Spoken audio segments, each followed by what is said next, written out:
Tonight we enter the low, wind-brushed ruins of ancient Sumer, where the ground still keeps its oldest secrets in clay. In the 19th century, excavators working across Mesopotamia began lifting thousands of tablets from buried rooms, broken libraries, temple stores, and forgotten administrative houses. Later teams connected to the University of Pennsylvania, the British Museum, and major American research collections studied these signs with patient eyes. They found lists of kings, hymns to gods, legal accounts, laments, offerings, flood stories, and strange memories of powers that belonged to heaven before they reached the human world. You're not standing in a fantasy. You're standing in the dust of archaeology. So, before you get comfortable, take a moment to like the video and subscribe, but only if you genuinely enjoy what I do here. And as the night settles, right where you are watching from, and your local time, there is something quietly beautiful about strangers listening beneath different skies. Now your mind drifts towards southern Iraq, long before the land carried that modern name. You see a flat world of river mud, reed beds, hard sunlight, and wide water. The air smells of wet clay, fish, smoke, and crushed grain. Somewhere beyond the reeds, a temple platform rises from the plain, pale under the moon. It is not yet a pyramid. Not exactly. It is a stepped mountain made by human hands, reaching toward powers that humans cannot touch. The Sumerians called their cities old names that feel heavy in the mouth: Ur, Uruk, Eridu, Nippur, Lagash. Each place rests near canals and fields because the rivers decide everything here. The Tigris and Euphrates do not simply water the land. They grant food, steal houses, drown boundaries, and leave shining silt behind. To live here is to bargain with water every year. Records confirm that Sumerian writing developed by the late 4th millennium BC, first as practical marks for goods, labor, grain, and animals. That sounds ordinary, almost disappointingly modern. Someone owes barley. Someone owns sheep. Someone has delivered jars of oil. Ancient life, apparently, contains paperwork. Of course it does. Even near the dawn of civilization, somebody is annoyed by accounting. Yet the same writing system soon begins carrying myths, hymns, royal claims, and sacred stories. The practical mark becomes a doorway. The list becomes a spell of memory. The tablet becomes a small brown sky, filled with signs arranged like stars. You lean closer. The clay is rough beneath the fingers. It was once soft enough to press with a reed stylus, then dried by sun or hardened by fire. Some tablets are no larger than your palm. Others are thick, heavy, and cracked like old bread. Their marks are wedge-shaped, careful, and crowded. They do not shout. They wait. A curator in a quiet museum room might place one beneath a soft light. A scholar might spend years reading only fragments. A single broken edge can erase a god, a king, or a verb. That is the first unsettling lesson of Sumer. History does not always vanish all at once. Sometimes it survives with missing words. Among these remains, one recurring idea begins to emerge. Civilization is not presented as a simple human achievement. It appears as something received, assigned, lowered, guarded, or taken. The Sumerian imagination often describes culture as if it comes from above, from older beings, from divine assemblies, from temples that connect earth with sky. This is where the mystery begins to breathe. The ancient texts speak of powers, offices, decrees, destinies, crafts, rituals, and sacred principles that organize the world. Some later interpreters gather these ideas into the language of hidden powers, not as a fixed academic list, but as a pattern, naming, command, measure, knowledge, shaping life, crossing realms, enduring memory, 7 powers, scattered across stories, rituals, and royal ideology. Perhaps they were never a single tablet list. Perhaps that is the trick. The mainstream historical fact is steady beneath your feet.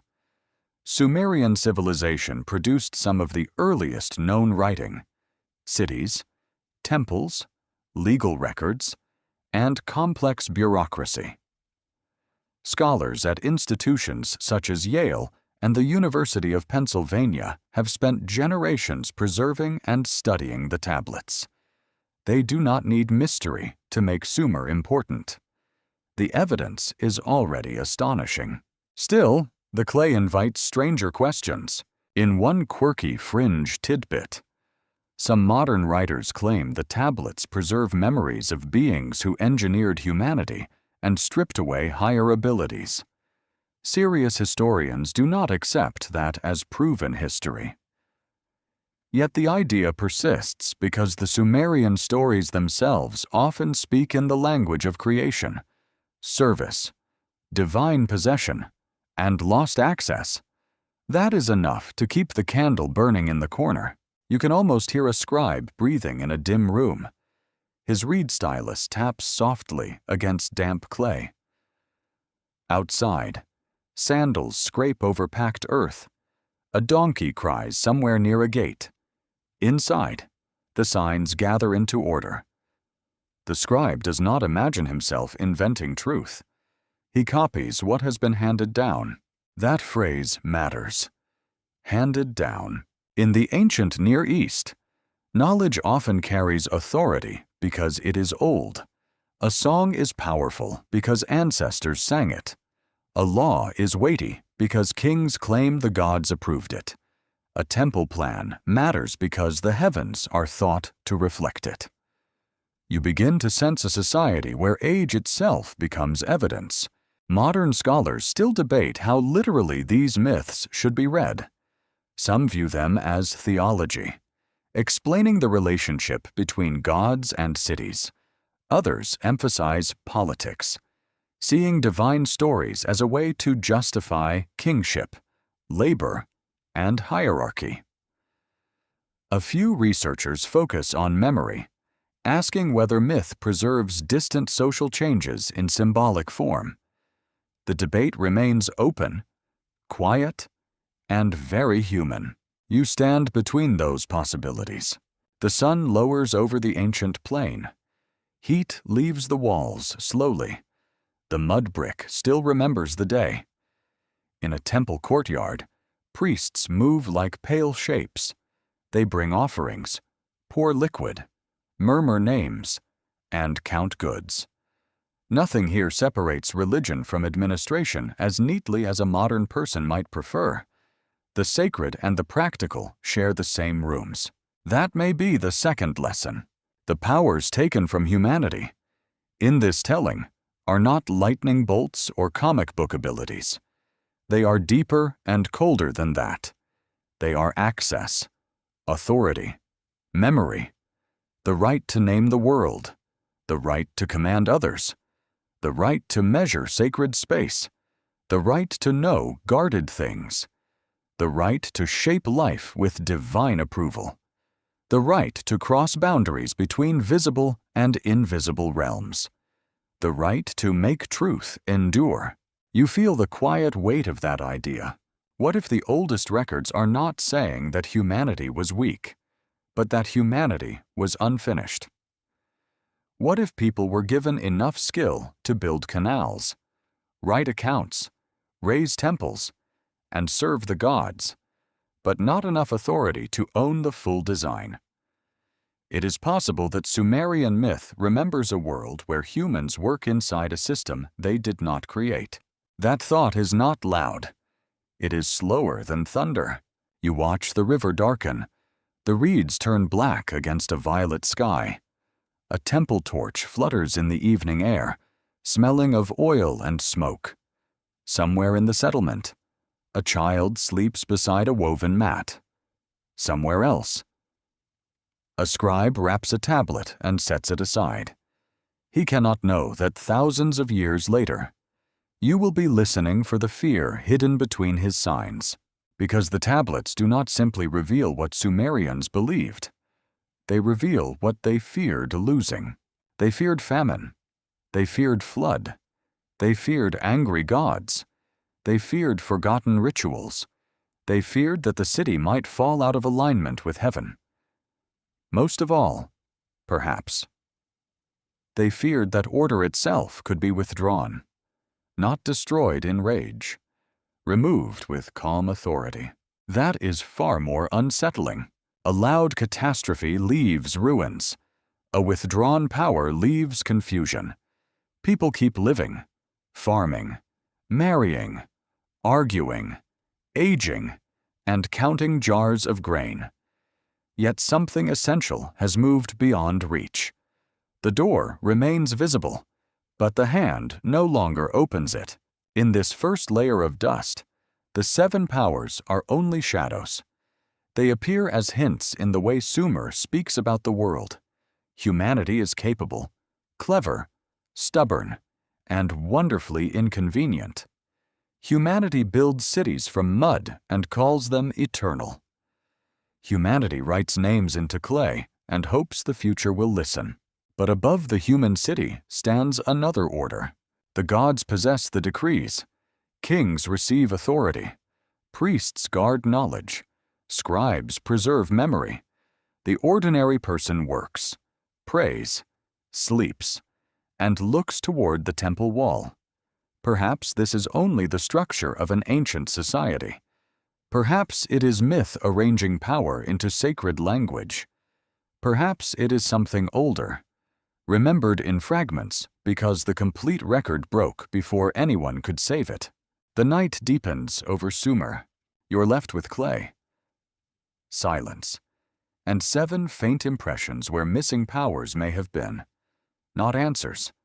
Not yet. Only the first quiet pressure of a story pressed into earth, waiting beneath centuries of dust. Your mind drifts into a world where kings are not yet remembered by carved monuments, but by names carried through damp clay. The land lies under a heavy sky.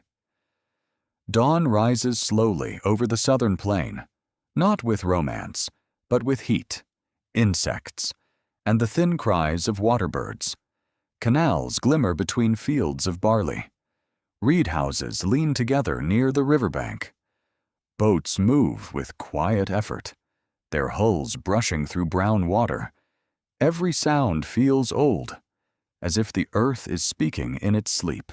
Here, time does not begin with humanity feeling important. That is one of the strange gifts of Sumerian records. They do not place human beings at the center immediately. The world is already arranged. The heavens already have rulers. The deep waters already have memory. Cities may be built by hands, but their sacred pattern seems to belong to something earlier. In the Sumerian king list, a famous ancient composition preserved in later copies, kingship is described as descending from heaven. The text then names cities where rule was held before a great flood interrupts the sequence. Modern historians treat this carefully, not as a simple chronicle, but as a mixture of memory, theology, political claim, and ancient imagination. Still, its central image remains powerful. Authority comes down. Humanity receives it. You pause there, before the familiar dynasties, before empire, before royal portraits in stone. The list imagines rulers whose reigns stretch across impossible spans. Some are said to rule for tens of thousands of years.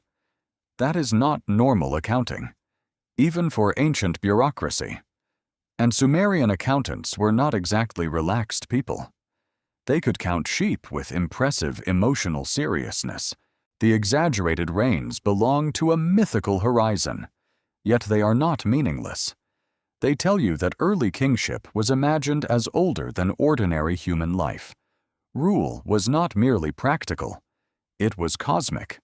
A king did not simply organize labor and collect grain.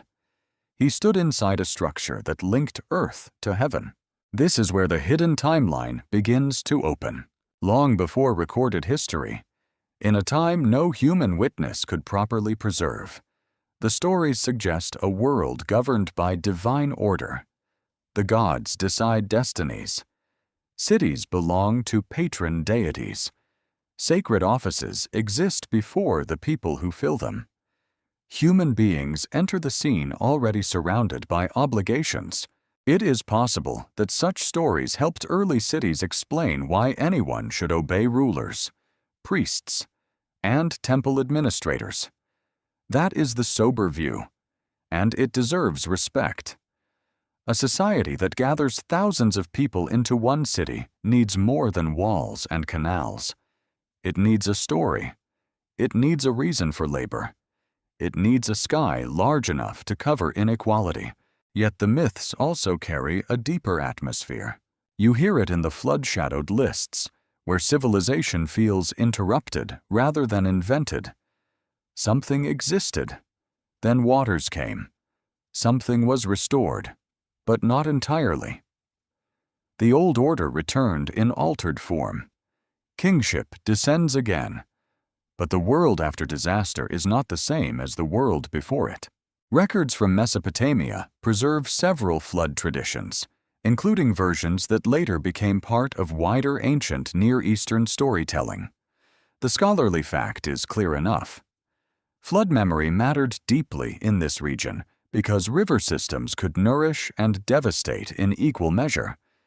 Excavations have found flood deposits at some ancient sites, though not one universal flood layer across every Sumerian city. Nature, apparently, preferred local destruction over neat documentary convenience. That matters.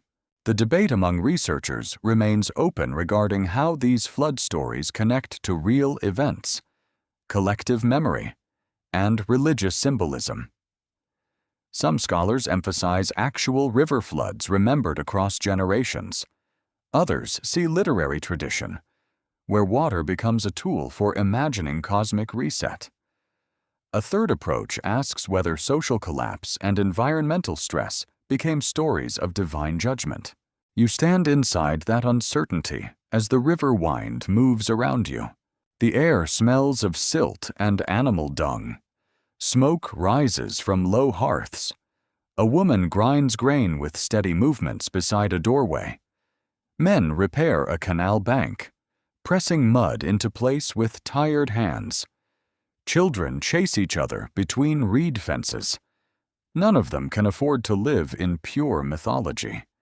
Yet their world is soaked with it. Every field depends on water controlled by human cooperation. Every harvest depends on timing. Every temple depends on surplus. In such a place, order is not an abstract idea. Order is the difference between bread and hunger. So when Sumerian tradition says that kingship descended from heaven, you can hear more than piety. You can hear social anxiety. Who holds the right to command workers? Who decides where water flows? Who speaks for the gods when fields fail? Who owns the power to say, "This is destiny"? The seven powers begin to seem less like decorations around myth and more like instruments of order. Naming gives identity. Command organizes bodies. Measure defines land and ritual. Knowledge protects sacred procedure. Shaping life explains human purpose. Crossing realms opens contact with hidden authority. Memory preserves the pattern when everything else breaks. But none of these powers begins in the hands of ordinary people. That is the quiet wound. The early texts often place decisive authority beyond human reach. Gods decree. Divine assemblies decide. Kings receive authority rather than inventing it. Priests interpret signs. Scribes preserve the orders. Ordinary people live under the consequences. The power of command is therefore not simply lost. It is filtered. Human beings command one another constantly. Parents command children. Officials command workers. Kings command armies. But final command, the power to determine the structure of existence, remains somewhere beyond the human hand. It belongs to the divine realm, or to the story of the divine realm, which in political life may be almost the same thing. You hear sandals squeak over damp clay near the canal bank. A messenger arrives with orders from the palace or temple storehouse. More workers are needed. More reeds must be cut. More grain must be moved. Someone groans quietly. Someone laughs because groaning changes nothing. A donkey refuses to cooperate, proving that even in sacred civilizations, animals remain committed to chaos. The city keeps moving. Command appears in small gestures as much as grand decrees. A seal pressed into clay closes a jar, approves a transfer, or secures a door. A staff carried by an official signals authority. A title spoken aloud changes how others stand. The body learns power before the mind explains it. People lower their eyes. They step aside. They wait. This embodied obedience may be one of the oldest human memories. At night, when the streets grow quieter, command does not disappear. It settles into architecture. The temple platform rises above houses. Storehouses sit near sacred precincts. Gates control movement. Walls define belonging. Even the city plan speaks in commands. Come here. Stop there. Bring offerings. Report labor. Enter only if permitted. The second power has become stone, mud, ritual, and habit. Perhaps this is why the idea of stolen command feels so powerful. Humanity seems full of orders, yet strangely distant from true authority. People can command each other, but not drought. They can command workers, but not death. They can command armies, but not the heavens. They can command records to be written, but not the future to understand them. The highest command remains untouchable, and so the ruler stands beneath the sky. Crowned by approval he cannot fully control. He speaks, and the city moves. He prays, and the gods may or may not answer. He builds, and the flood may still come. His power is real, but it is borrowed. That borrowed quality matters. If kingship descends, it can also ascend away. If command is granted, it can be withdrawn. If order comes from beyond, then human society lives forever under the possibility of removal. The throne is not only a seat of strength, it is a place of waiting. You watch the ruler leave the temple court as dusk softens the walls. The workers return home. The scribe closes his tablet case. The canal reflects the first stars. The city has obeyed another day, but the silence above it remains enormous. Somewhere beyond sight. In the older imagination of Sumer, the power of final command still belongs to those who first lowered kingship into human hands. And in that quiet distance, humanity learns to rule without ever fully owning rule. The scent of river mud changes as your path turns toward the temple boundary, where ropes stretch across the morning ground. Surveyors stand in the pale light, carrying cords, pegs, baskets, and measuring rods. They move slowly, almost ceremonially, while the city wakes behind them. A rooster cries from a courtyard. Bread smoke rises in thin gray threads. Near the canal, a boat knocks softly against its mooring. The whole plain seems wide and shapeless until human hands begin dividing it. Here begins the third power, the power of sacred measure. At first, measure looks harmless. It is the length of a field, the weight of silver, the amount of barley owed, the distance between bricks, the size of a canal, the angle of a wall. It sounds practical, almost dull. Yet in ancient Sumer, measure is never only practical. It is how chaos is persuaded to behave. A city cannot live without measurement. Fields must be assigned. Water must be distributed. Labor must be counted. Offerings must be weighed. Bricks must fit the walls they are meant to become. Even the temple must rise according to a plan that feels older than the builder's hands. Records from early Mesopotamia confirm detailed systems of weights, measures, land assessment, and administrative calculation. Scholars working with tablet collections at institutions such as Yale, Chicago, and the University of Pennsylvania have studied school exercises and accounting documents that show a sophisticated mathematical culture. The historical fact is quietly astonishing. Long before modern classrooms, scribes trained to manage quantities, ratios, areas, and allocations. You picture a student bending over clay. His teacher gives him a problem about grain or a field. The student presses numbers into the tablet. He is not dreaming of abstract beauty. He is trying not to be humiliated by arithmetic in a room without air conditioning. Some forms of suffering are truly ancient, yet the numbers are not merely schoolwork. They shape power. A measured field can be taxed. A measured ration can be reduced. A measured canal can be repaired. A measured temple platform can become the visible center of the city. Whoever controls measure controls the difference between fair order and quiet theft. That is why sacred measure is deeper than counting. The temple precinct stands apart from ordinary houses. Its walls define special space. Its storehouses gather offerings. Its platforms lift rituals above the ground. Its doors control access. When builders set out its foundations, they do more than arrange bricks. They carve a sacred geometry into mud. The ancient city is not random. It is a system of thresholds.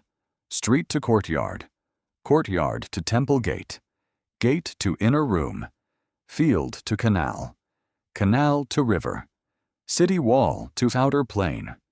Each boundary says something about rank, permission, danger, and belonging. You move through a world where measure instructs the body without speaking. Stop here, enter there. Bring this amount. The short commands feel almost invisible, yet life depends on them. In a place of floods and droughts, boundary is survival. Without measure, water ruins everything. Without measure, grain disappears into argument. Without measure, the temple loses order, and the gods may appear neglected.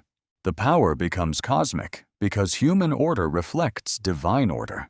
Sumerian and later Mesopotamian traditions often imagine the universe as structured by decrees, boundaries, and assigned roles.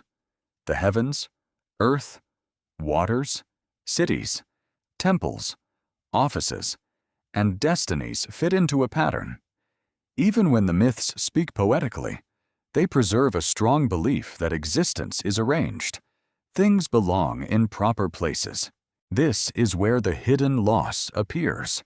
Human beings can measure parts of the world, but they do not own the full pattern. They can survey fields, weigh grain, count workers, set bricks, and draw boundaries. Yet the original measure of reality belongs elsewhere. The divine realm establishes the great divisions before human hands imitate them in miniature. You feel this in the temple platform rising over the plain. Its mud bricks are made one by one, each shaped by mold, sun, and labor. No single brick is impressive. Together, they form a mountain. The structure does not simply give height. It creates orientation. People can see it from fields and canals. It tells them where the sacred center stands.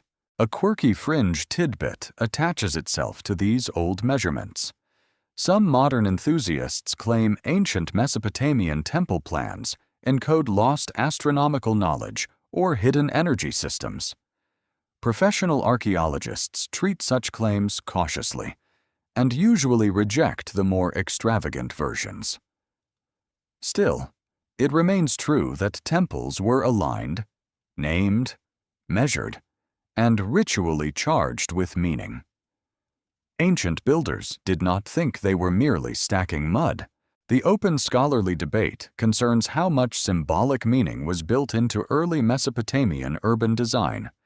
Some researchers emphasize practical needs such as drainage, defense, access, and administration.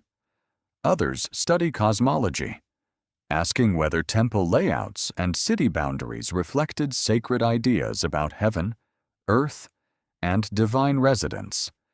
A careful view allows both. Practical mud and sacred meaning often share the same footprint. You walk along the boundary rope. It rests low to the earth, but everyone treats it with respect. A worker carrying bricks steps around it. A priest watches the line. A scribe notes quantities. A supervisor argues about labor teams. Somewhere nearby, a mason complains under his breath that the gods have excellent taste and very heavy architecture. The sun climbs higher. Heat presses against your neck. Dust clings to your ankles. The measuring cord grows taut between two pegs, and for a moment it looks like a line drawn across time itself. On one side is the shapeless plane. On the other is intention. That simple division feels almost divine. This is the secret of measure. It converts possibility into order. A field becomes property. A ration becomes obligation. A temple becomes sacred presence. A road becomes permitted movement. A wall becomes protection and exclusion. A calendar becomes ritual time. To measure is to decide what something is allowed to be. But if measure decides, then the highest measure is terrifying. Who measured the span of human life? Who measured labor against hunger? Who measured the distance between humans and gods? Who marked the boundary between the living and the dead? The tablets do not answer with modern directness. They give myths, lists, rituals, and administrative precision. They suggest a culture aware that order is both necessary and imposed. Perhaps the third power was not taken in a single ancient moment. Perhaps it was distributed unevenly from the beginning. Kings measure territory. Priests measure sacred time. Scribes measure goods. Builders measure walls. Farmers measure fields. Merchants measure silver. Parents measure food for children. Everyone measures something, yet no one possesses the full design. The complete plan remains above the city, like a star map hidden behind daylight. That may be why ancient measure feels slightly unsettling. It comforts because it gives form. It disturbs because it reveals limits. Every boundary protects, but every boundary also confines. The temple wall guards the sacred, but keeps most people outside. The ration bowl feeds the worker, but defines how little he may receive. The survey line settles a field dispute, but may also fix inequality into clay. Measure is never neutral for long. The evening arrives slowly, turning the bricks gold and then brown. Workers gather their tools. The measuring cords are coiled. Clay tablets are placed in baskets. The marked ground waits for construction, silent and obedient. What was empty in the morning now belongs to a plan. You stand where the temple shadow lengthens over the dust. Somewhere in the distance, the river bends through reeds and silt. It does not care about human lines. It has its own older measure, written in flood, drought, and time. The city resists that wildness with canals, walls, tablets, and prayers. For a while, it works. That is the fragile beauty of civilization. It measures the world just enough to survive, then calls the pattern eternal. Yet beneath the certainty of rods and cords, a deeper question remains. If humanity can measure everything around it, why can it not measure the power that measured humanity? The boundary rope lies quiet in the dust. In your ears, the scratch of calculation fades into the softer silence of a room where knowledge is kept from most eyes. The room is narrow and warm. Its walls are made from sun-dried brick, and its shadows hold the smell of clay, wool, oil, and old reeds. Baskets rest against one wall. Sealed tablets lie wrapped and sorted. A lamp burns low, not bright enough for comfort, but enough for work. Someone has closed the door. Not every tablet is for every hand. This is the fourth power, the power of hidden knowledge. At first, knowledge in Sumer appears practical and public. People know how to bake bread, cut reeds, brew beer, repair boats, tend sheep, and survive difficult seasons. Women and men carry skills inside the body, learned through repetition rather than formal writing. A hand knows the weight of wet clay. A farmer knows the mood of a canal. A midwife knows the fragile timing of breath. Yet another kind of knowledge gathers behind walls. Scribal learning belongs to a trained minority. Temple procedure belongs to specialists.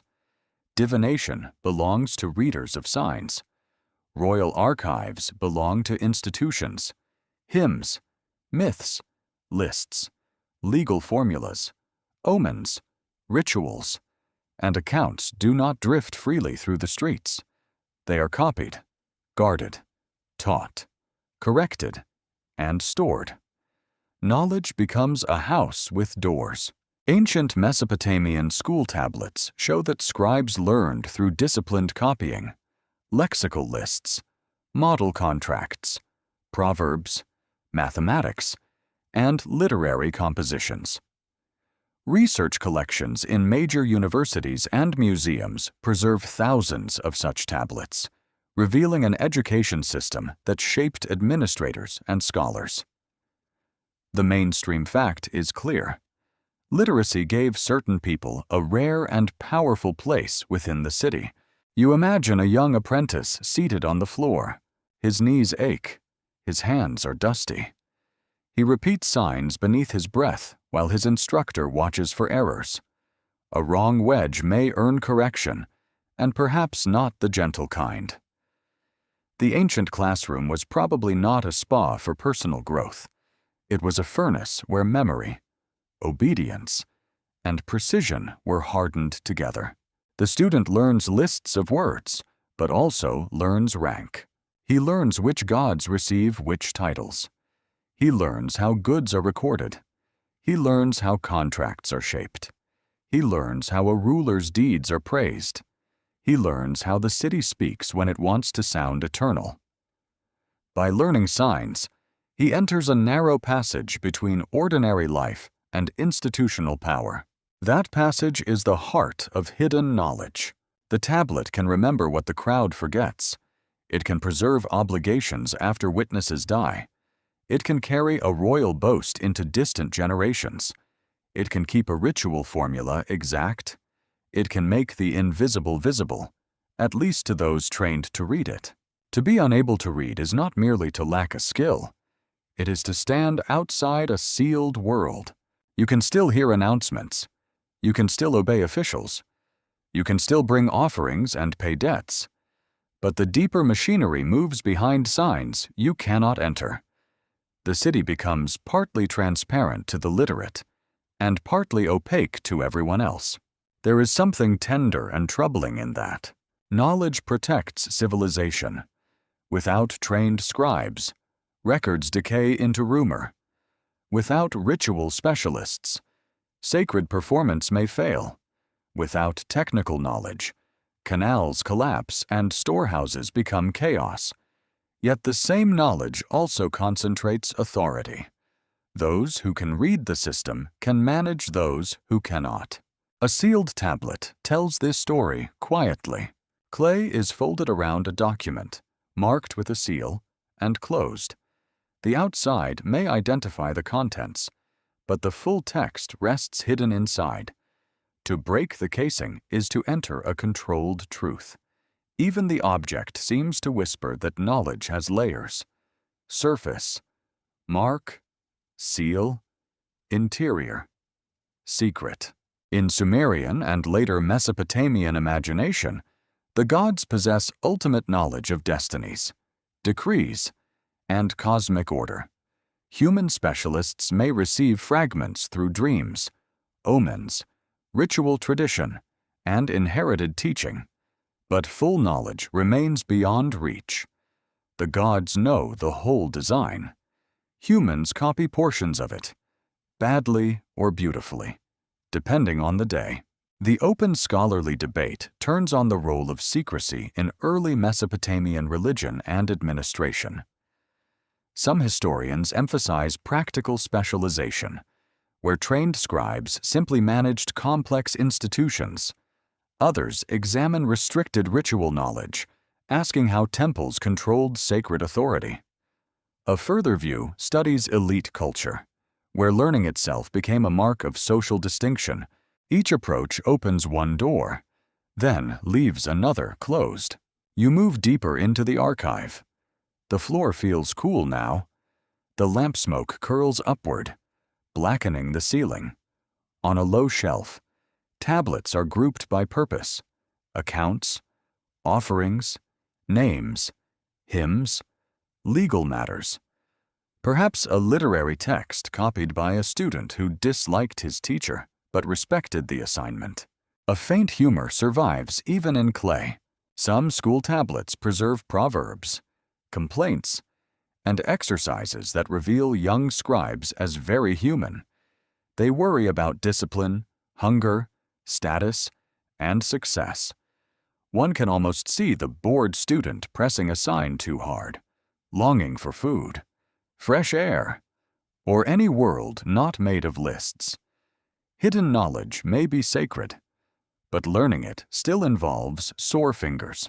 The quirky fringe tidbit comes softly here. Modern occult traditions sometimes imagine Mesopotamian tablets as repositories of forbidden magical science, sealed away by priesthoods that knew the secret architecture of reality.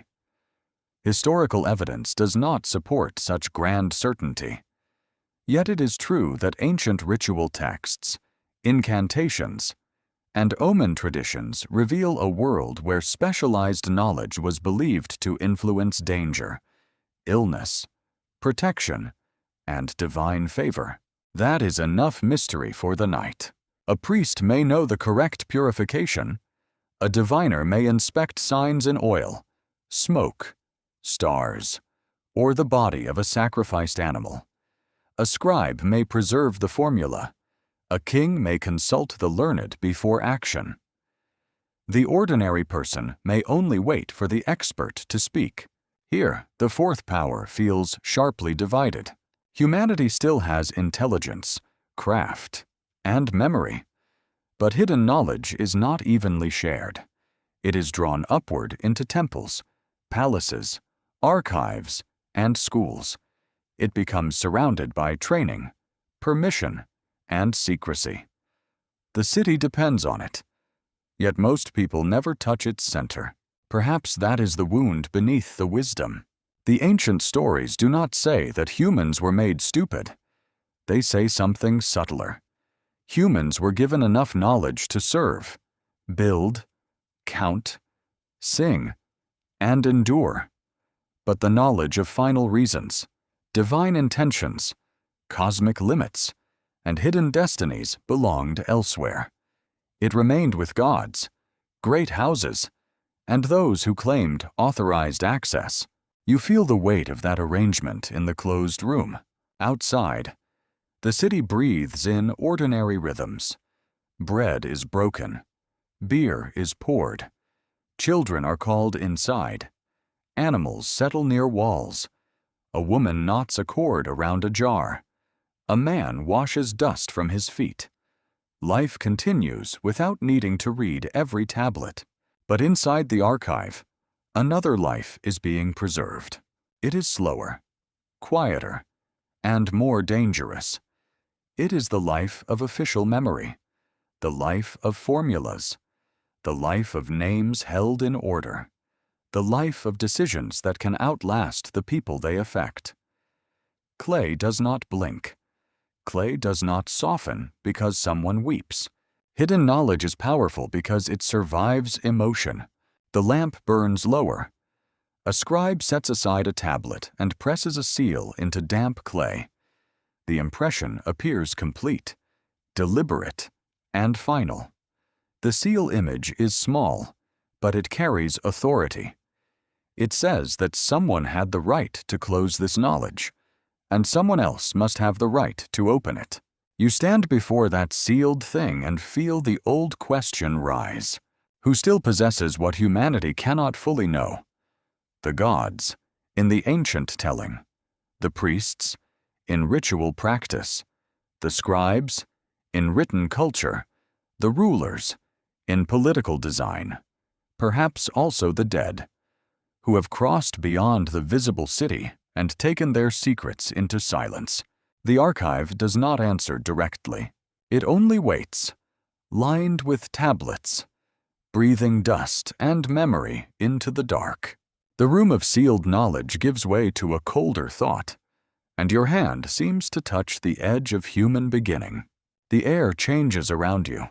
It smells of damp clay, river weeds, warm skin, and smoke from a small offering fire. Somewhere near the temple, women grind grain in a steady rhythm. Somewhere farther away, men lift baskets of mud from a canal bed. The sound is repetitive, almost hypnotic.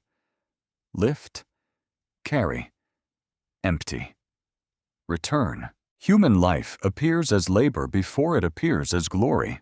This is the fifth power, the power of shaping life. In the old Sumerian and later Mesopotamian creation traditions, humanity does not emerge as the proud center of the universe. Human beings are fashioned for purpose. They are made to work, to serve, to maintain the needs of divine households, to keep offerings moving, to relieve the gods from burdensome toil. The idea feels uncomfortable to a modern listener, but it is repeated in different forms across Mesopotamian myth. You feel the unease immediately. A world where humans are created for service is very different from a world where humans are created for freedom. It is not necessarily cruel in the ancient imagination. It may even be orderly. The gods have needs. The temples require food. The fields require hands. The canals require endless repair. So humanity enters the story already carrying a basket. A mainstream historical fact anchors this scene in clay and bone. Archaeologists studying early Mesopotamian settlement patterns, administrative tablets, and temple economies have shown that large organized labor systems supported cities, canals, agriculture, and monumental building. Research discussed by scholars at institutions such as Oxford, Yale, and the University of Chicago often emphasizes how labor organization helped early urban life survive in southern Mesopotamia. The myth speaks in divine language. The tablets speak in rations. Together they create a severe picture. Human bodies are counted, fed, assigned, exhausted, and remembered only in fragments. Some people are named, many are not. Some carry titles, many carry loads. Civilization rises from their work like heat rising from mud brick. You stand near a canal bank at noon. The sun presses down with patient cruelty. A worker's shoulders are rubbed raw by his basket strap. His feet are coated in wet silt. His breath comes through clenched teeth. He does not look like a symbol. He looks like someone who wants shade, water, and perhaps a supervisor to step into a hole. That small sarcasm matters. Ancient people were not solemn museum figures. They were hungry, irritated, clever, loving, tired, hopeful, and frequently unimpressed. They complained, they joked, they feared officials, they protected children. They wondered why the gods required so much grain, and why the donkey had chosen that exact moment to become philosophical. Yet myth gives their labor a cosmic frame. If humans were shaped to carry divine burdens, then the power of shaping life belongs first to the gods. They decide what humanity is for. They determine the human role within the great arrangement. People may give birth, raise children, heal wounds, bury the dead, and continue families, but the original design of human nature remains beyond them. Here, the fifth power narrows painfully. Human beings possess life. They do not fully possess the authority to define it. In the stories, humans can be formed from clay, mixed with divine element, or shaped through decisions of the gods. The details differ across traditions and later texts, but the atmosphere remains consistent. Humanity is made, not self-made. It enters a structure already prepared. It receives breath, work, limitation, and duty. The open scholarly debate concerns how creation myths reflect social reality. Some historians read them as religious explanations for why temples received offerings and labor. Others see them as literary meditations on mortality, dependence, and hierarchy. Another line of interpretation asks whether these stories transform the experience of agricultural toil into sacred necessity. Each reading is plausible in its own quiet way. A farmer does not need theology to know he is tired. But theology can explain why tiredness has meaning. It can turn aching shoulders into service. It can make obligation feel woven into the design of the world. It can also make escape nearly unthinkable. That is the unsettling part. If a person is told that labor reflects cosmic order, then resistance becomes more than social trouble. It becomes a disturbance in the pattern. The body belongs not merely to family or field, but to temple, city, ruler, and God. Life is shaped by forces that claim to have begun before birth. You walk past houses made of reed and mud. Inside, a mother washes a child with water from a jar. She smooths the child's hair and murmurs comfort in the dimness. This intimate act resists the severity of the myths. Here, shaping life is tender. It is feeding, teaching, holding, warning, laughing, and surviving another season. No divine assembly can entirely swallow that warmth. Still, the larger structure presses near. The child will receive a name, a household, a status, a god, duties, fears, and expectations. Life is not only born, it is assigned. The city shapes the living almost as surely as clay shapes a tablet. Each person dries into a role, though some remain soft enough to bend. A quirky fringe tidbit lingers around these creation accounts. Some modern speculative writers claim the formation of humans from clay preserves a memory of ancient biological engineering. Scholars do not accept this as historical evidence. Yet the metaphor is powerful because clay is the material of Sumerian existence. Houses, tablets, seals, jars, bricks, and myths all come from earth mixed with water. Humanity itself becomes a clay object in the ancient imagination. That idea is beautiful and humiliating. Clay can be shaped, but it can also crack. Clay can preserve writing for thousands of years, yet a careless hand can break it. Clay is common beneath the feet, but sacred when pressed into a temple brick or inscribed with divine praise. To be made of clay is to be lowly and enduring at once. You feel that contradiction settle into the bones. The fifth power, then, is not simply the ability to create children. Humans already have that. It is the deeper power to define what life means, why it exists, what it serves, and what limits it must bear. In the Sumerian worldview, that power remains with those above. Gods shape purpose. Rulers shape social order. Priests shape ritual life. Scribes shape memory. Ordinary people shape bread, baskets, families, and daily endurance. Perhaps the missing inheritance is sovereignty over purpose. Humanity can make many things. It can make walls, songs, canals, contracts, cradles, weapons, jokes, and graves. But it struggles to make the reason for itself. It inherits explanations from the powerful, from the sacred, from the dead, and from stories older than its own voice. The evening softens the canal bank. Workers rinse their arms in brown water. The mud slides from their skin in cloudy streams. A woman calls someone home. Smoke gathers above the houses.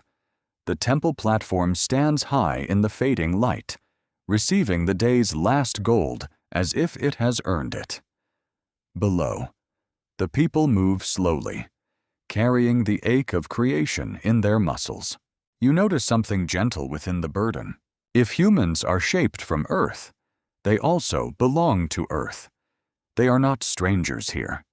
They share substance with riverbanks, bricks, tablets, and fields. The same material that makes a worker's body also holds the words that remember him. Even when his name is gone, clay serves.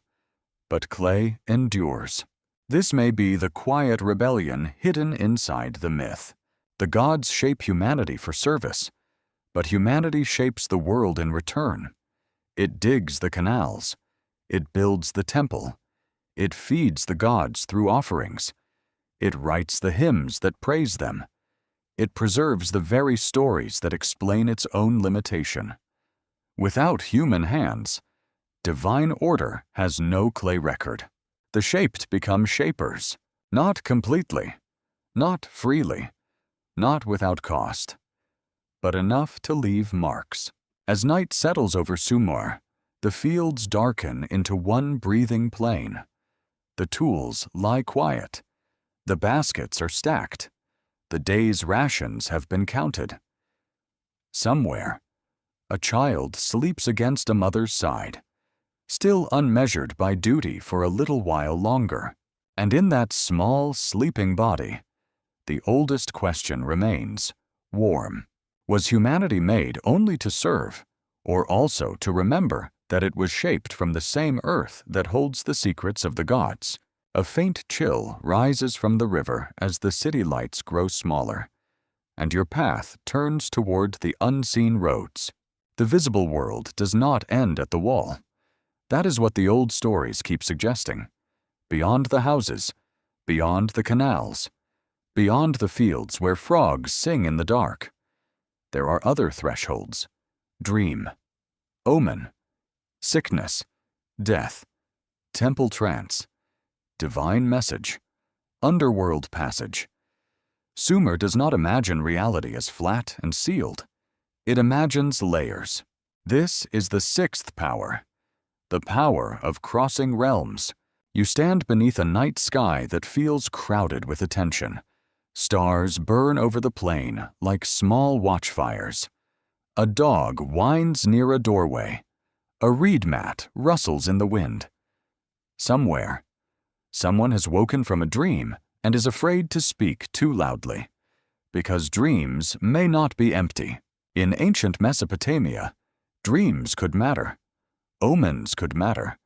Signs in the heavens, unusual births, strange animal behavior, smoke patterns, illness, and ritual events could all be interpreted as messages from a world beyond ordinary sight.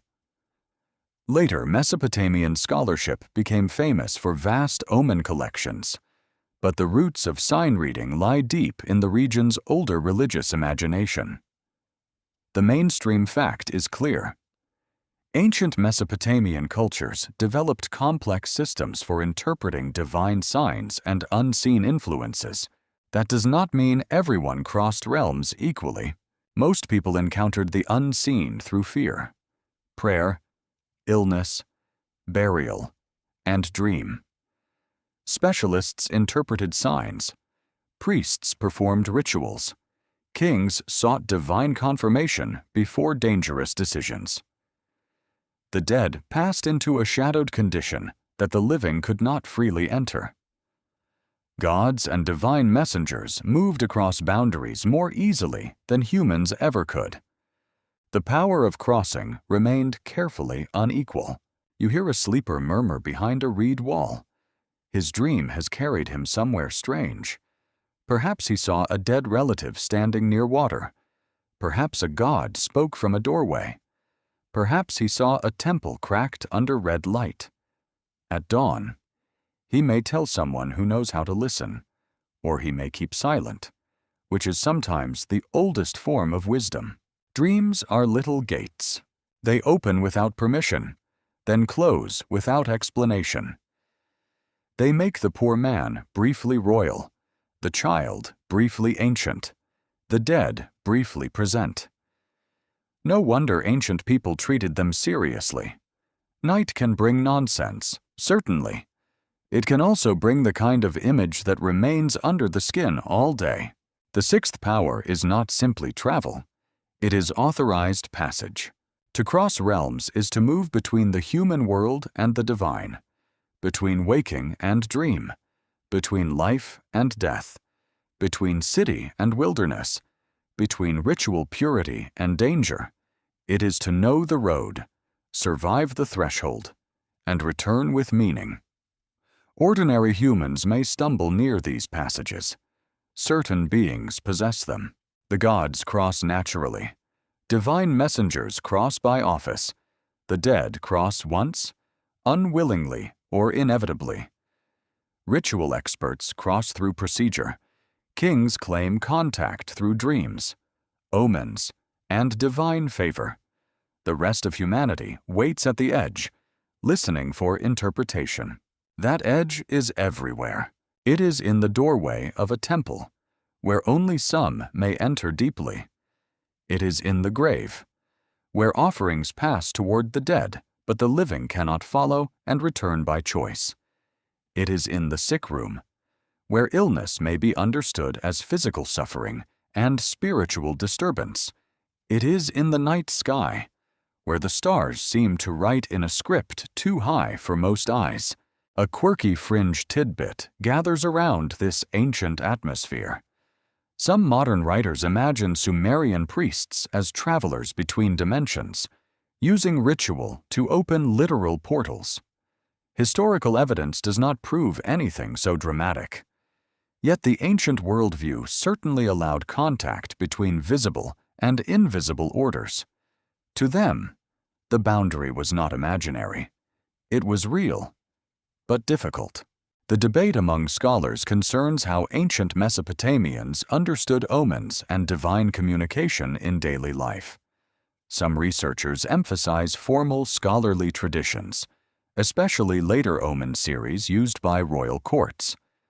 Others study popular religion, where household fears, personal dreams, and protective rituals mattered deeply.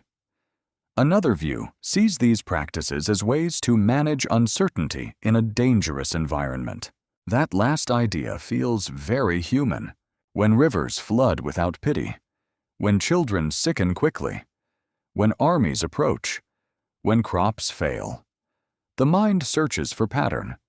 A sign can be frightening, but signlessness may be worse. If the world sends messages, then suffering may be interpreted. If suffering can be interpreted, perhaps it can be endured. You walk toward a burial place at the edge of settlement. The ground is cooler here. Small offerings rest near a grave. A bowl, a jar, food. Perhaps personal objects, worn smooth by use. The living care for the dead because the dead have not vanished into nothing. They have crossed. They remain part of the moral and emotional landscape, distant but not absent. The underworld in Mesopotamian imagination is not a bright paradise.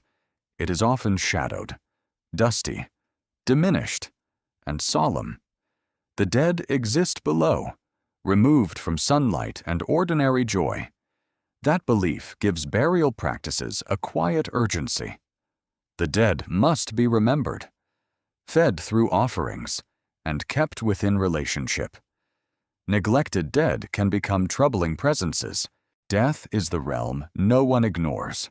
Here, the sixth power becomes almost unbearable. Every human crosses into death, but almost none return. Myths may tell of divine descent and rare movement between worlds, but ordinary people do not possess that freedom. They reach the threshold only when their bodies fail. Their crossing is final from the human side. You pause near the grave. The night wind moves dust across the earth. A small lamp flickers, then steadies. Someone has placed bread for one who no longer eats in the ordinary way. The gesture is sad, tender, and stubborn. It says that boundaries may be real, but love keeps sending messages across them. Perhaps ritual itself is a bridge built from repetition. A prayer crosses where the body cannot. An offering crosses through symbolic exchange. A name spoken for the dead crosses through memory. A dream crosses without walking. An omen crosses through interpretation. None of these acts gives humanity full command of the realms, but each offers a narrow passage. The specialists guard those narrow roads. A priest knows the purifying words. A diviner reads signs. An exorcist addresses unseen harm. A lamentation singer gives grief a proper voice. A ruler consults learned men before battle, because even power fears the invisible. The city may be made of mud brick, but its decisions lean constantly toward unseen approval. This hidden crossing also appears in mythic journeys, stories of divine descent, underworld gates, and dangerous return reveal a universe with barriers that must be passed in order. Gates open only under conditions. Powers are stripped away. Names and titles matter. The traveler is changed by the descent. Such stories may encode ritual, theology, seasonal symbolism, or social anxieties.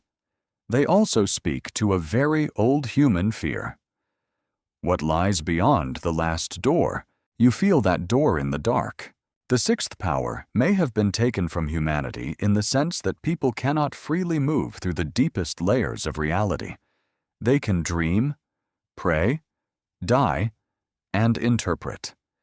But they cannot step into heaven at will. They cannot walk into the underworld and return unchanged. They cannot summon divine presence by appetite alone. Access is mediated, guarded, and uncertain. The beings who still possess this power are those who belong to thresholds. Gods move between realms because realms are part of their nature.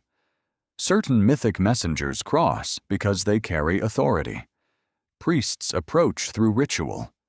The dead dwell beyond the living boundary. Kings claim dreams as contact, though claims are not always proof. The ordinary person receives traces, not roads. Still, traces can be enough to unsettle a life. A dream before dawn, a bird's strange movement, a sudden illness, a voice heard at the edge of sleep, a dead mother appearing beside water. Such things may never become official records, yet they shape how people move through the world. The unseen realm does not need constant miracles. It only needs moments. The city sleeps beneath the stars. Inside the houses, bodies lie close to warmth. Outside, dogs patrol dust paths.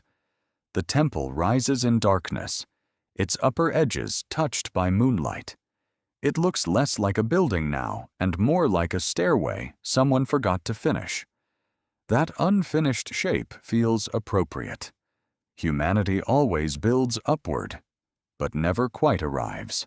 You stand between waking and dream, between clay and sky. The sixth power remains distant, but not silent. It passes through omens, dreams, rituals, deaths, and whispered names. It belongs fully to those beyond the human threshold. Yet it brushes ordinary lives like night wind through reeds. And perhaps that is why Sumerian reality feels so wide. The world is never only what can be seen. There is always another chamber, another gate, another road under the earth, another sign in the sky, waiting for someone with permission to cross. The dream road fades into a quieter chamber, where the oldest power waits inside the stubbornness of memory. You find yourself near a storage room at dusk. The air is dry and faintly bitter with dust. Clay tablets rest in rows, some whole, some chipped, some darkened by old fire. A small insect moves across one broken corner, careless of kings, gods, and human dread. The room is still, but it is crowded with voices. This is the seventh power, the power of enduring memory. Memory sounds gentle until you understand what it can do. It can preserve a boundary after the marker has fallen. It can keep a debt alive after the debtor dies. It can carry a king's name beyond his bones. It can rescue a hymn from silence. It can also turn pain into inheritance, sending old fear forward through families, cities, and centuries. Sumerian civilization understood memory through clay.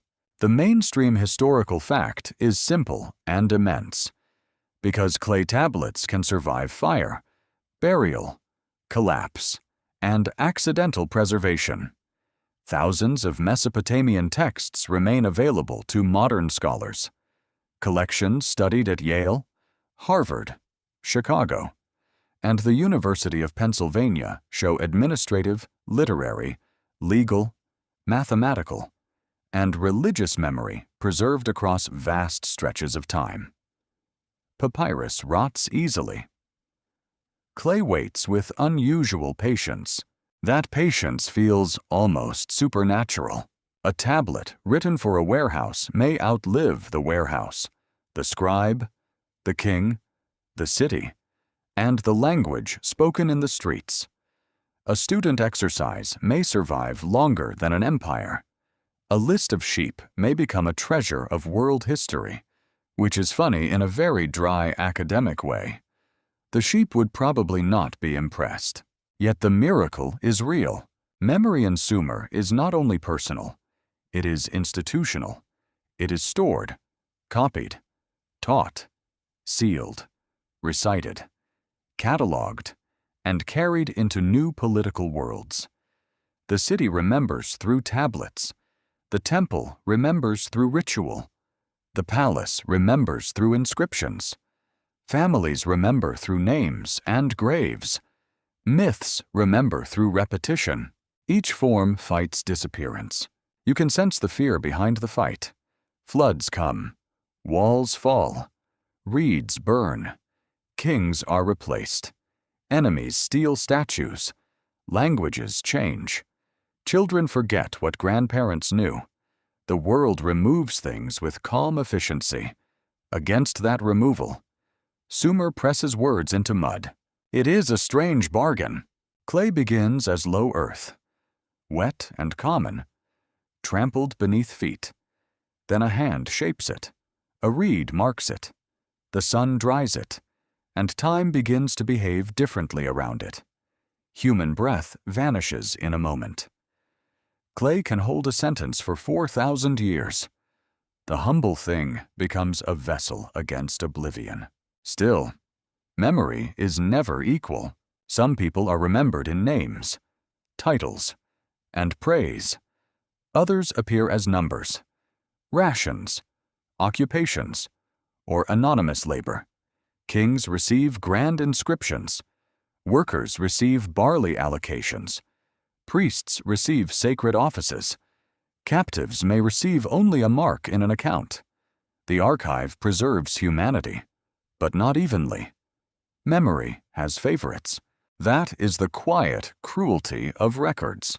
To be written is not always to be honored.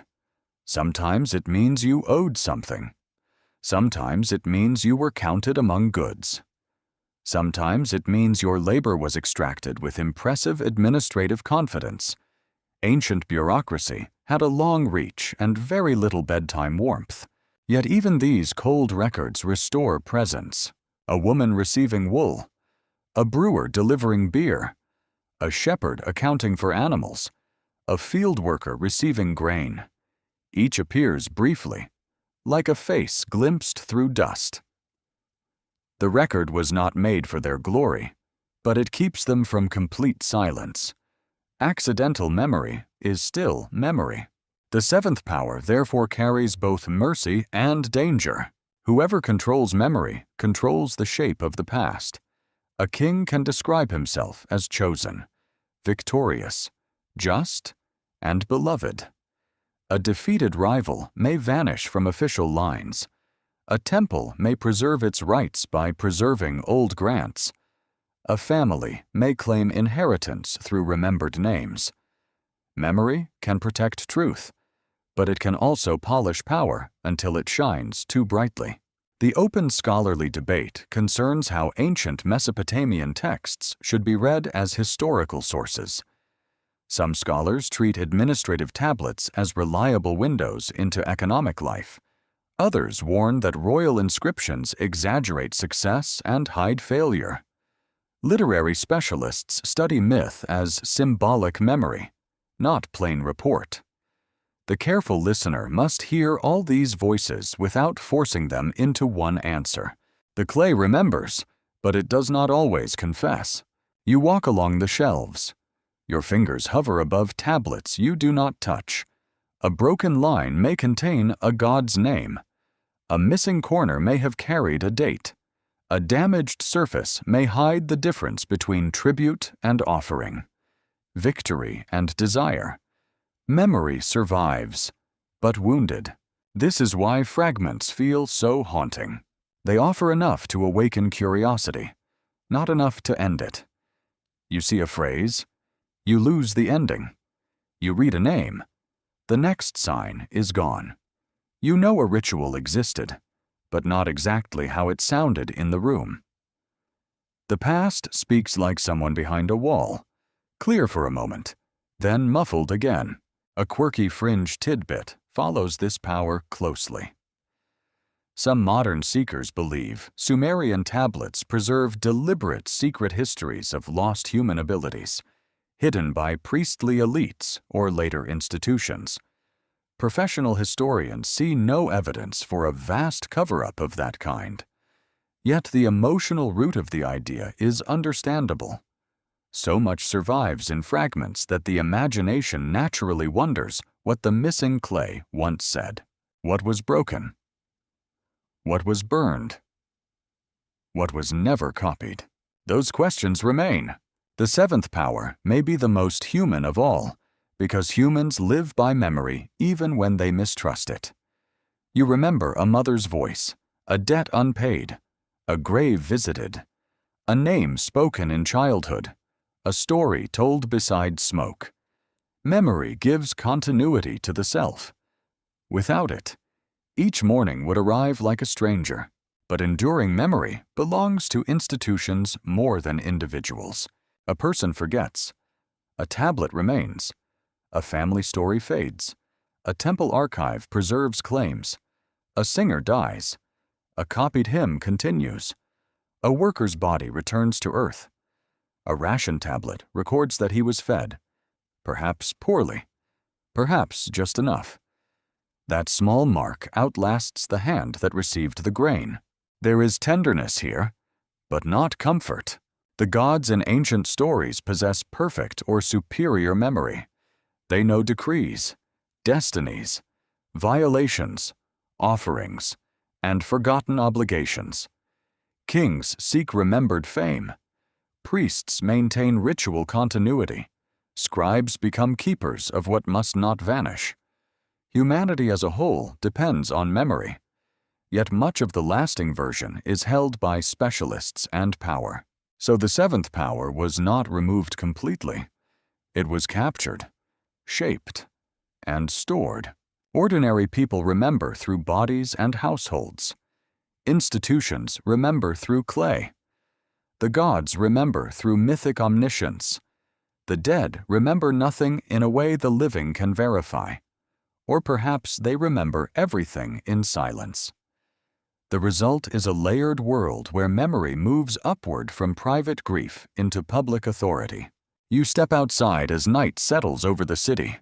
The storage room behind you grows dark. Beyond it, the temple platform rises under the stars. The streets smell of cooling brick, bread, river damp, and animal breath. A man calls a child by name. An old woman tells a story near a doorway. A scribe washes his hands after work, unaware that one small tablet may survive when his house has vanished into dust. This is the strange mercy of clay. It does not love you. It does not understand you. It does not promise fairness. But it may carry a trace of you beyond fire and flood, beyond conquest and language, beyond the long sleep of the buried city. The seventh power waits there, quiet and severe. To endure in memory is to resist the second death of forgetting. Yet the right to endure was never evenly given. Some names were raised toward heaven. Some were pressed into accounts. Some were never written at all. And perhaps the oldest sorrow of humanity is not that it forgot the seven powers, but that memory itself was placed in hands that could choose what the future was allowed to remember. The storage room grows silent behind you, and the city seems to gather its keepers beneath the darkening sky. You begin to notice them everywhere, not only the gods in hymns, not only the kings in inscriptions, not only the priests near temple doors. The keepers move through the whole arrangement of Sumerian life. They stand at thresholds, hold seals, speak formulas, carry staffs, guard tablets, interpret signs, and claim permission from powers older than any single city. These are the ones who still possess the powers, not completely, perhaps, not in the full cosmic sense, but in the old stories, and in the practical life of the city. The seven powers do not float freely among all people. They gather around certain figures. They cling to divine beings, rulers, priestly offices, scribal hands, ancestral memory, and strange watchers at the edge of imagination. The gods possess them first. That is the ancient claim. The god's name, command, measure, know, shape, cross, and remember. They decide destinies and assign offices. They receive temples as houses and offerings as daily care. They are imagined as a higher society, not always gentle, not always united, but superior in authority. They are not merely symbols in the Sumerian mind. They are powers with appetite, rank, mood, and terrifying permanence. You can feel their presence in the temple court. The air smells of roasted grain, oil, incense, and hot stone. Priests walk carefully, because carelessness before a god is never just bad manners.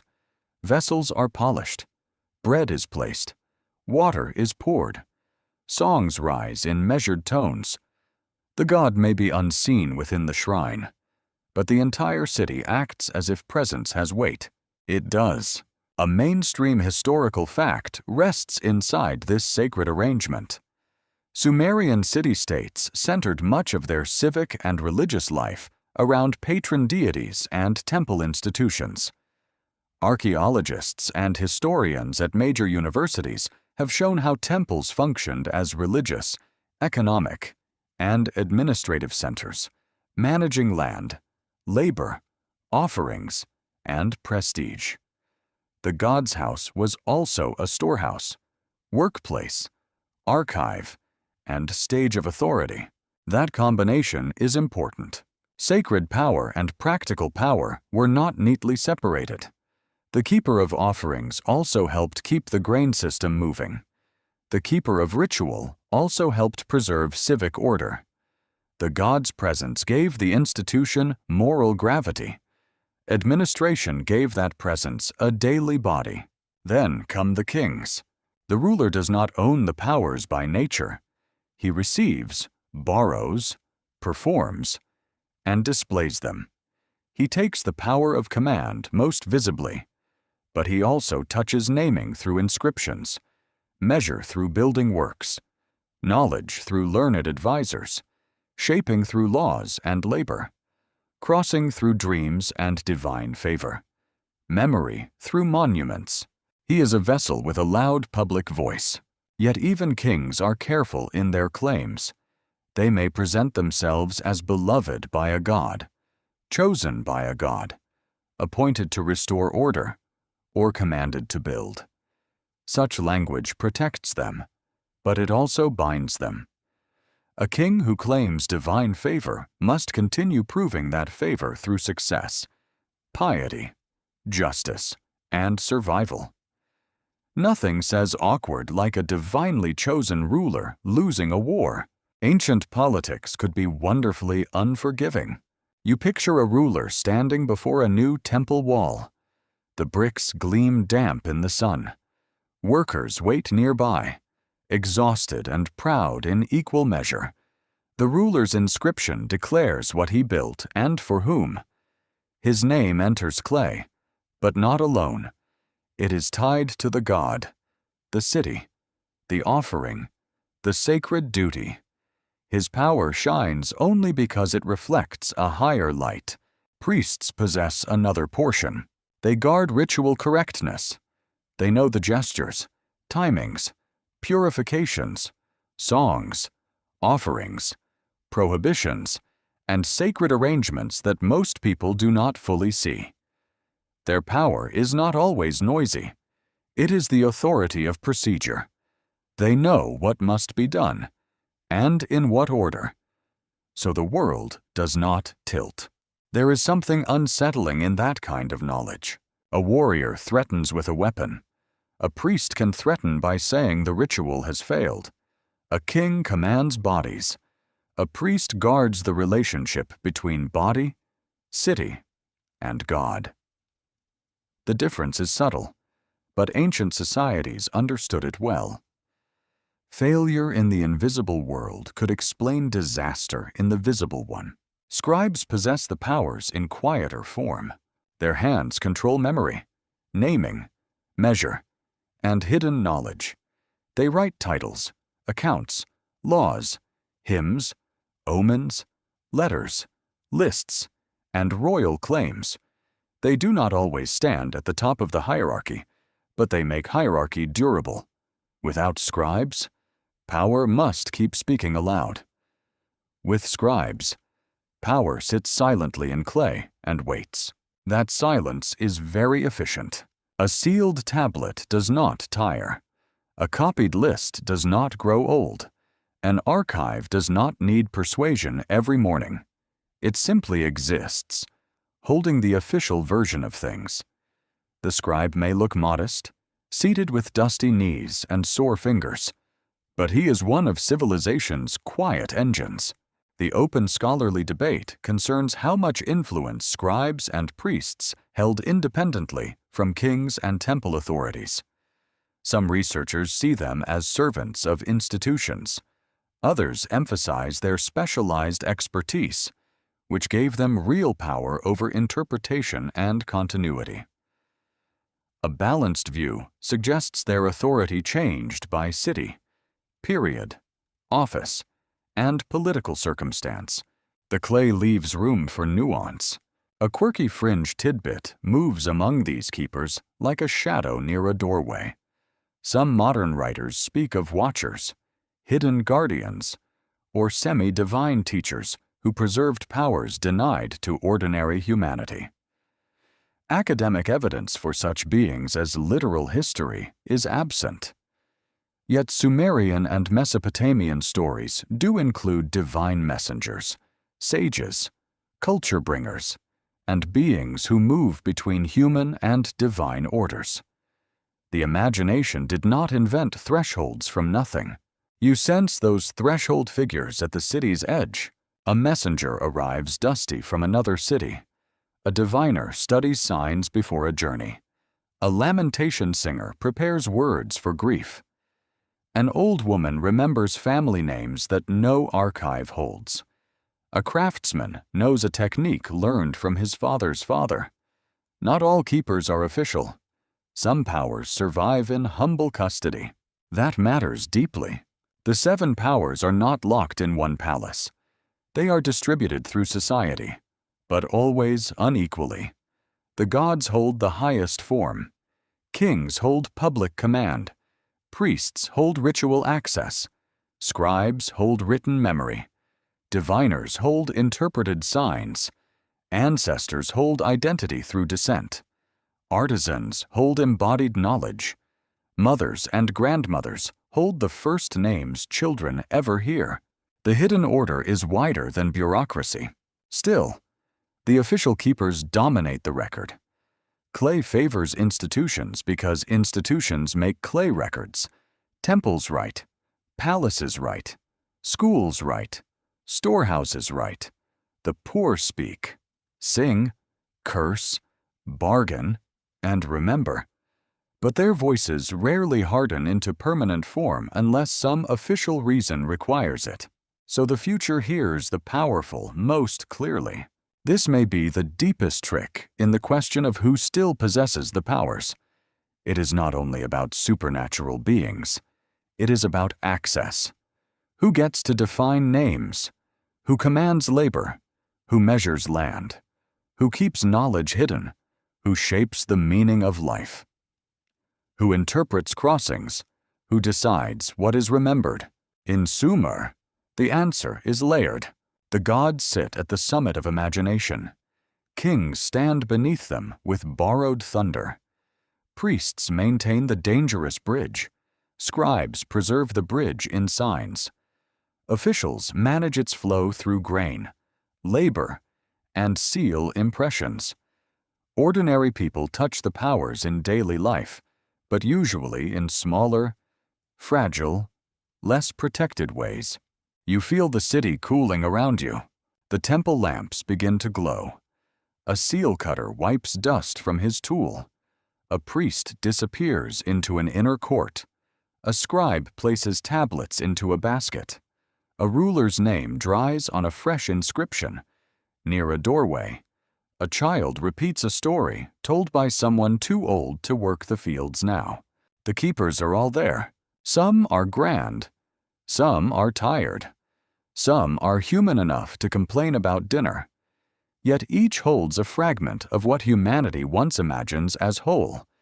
Each guards a portion of authority, knowledge, passage, or memory.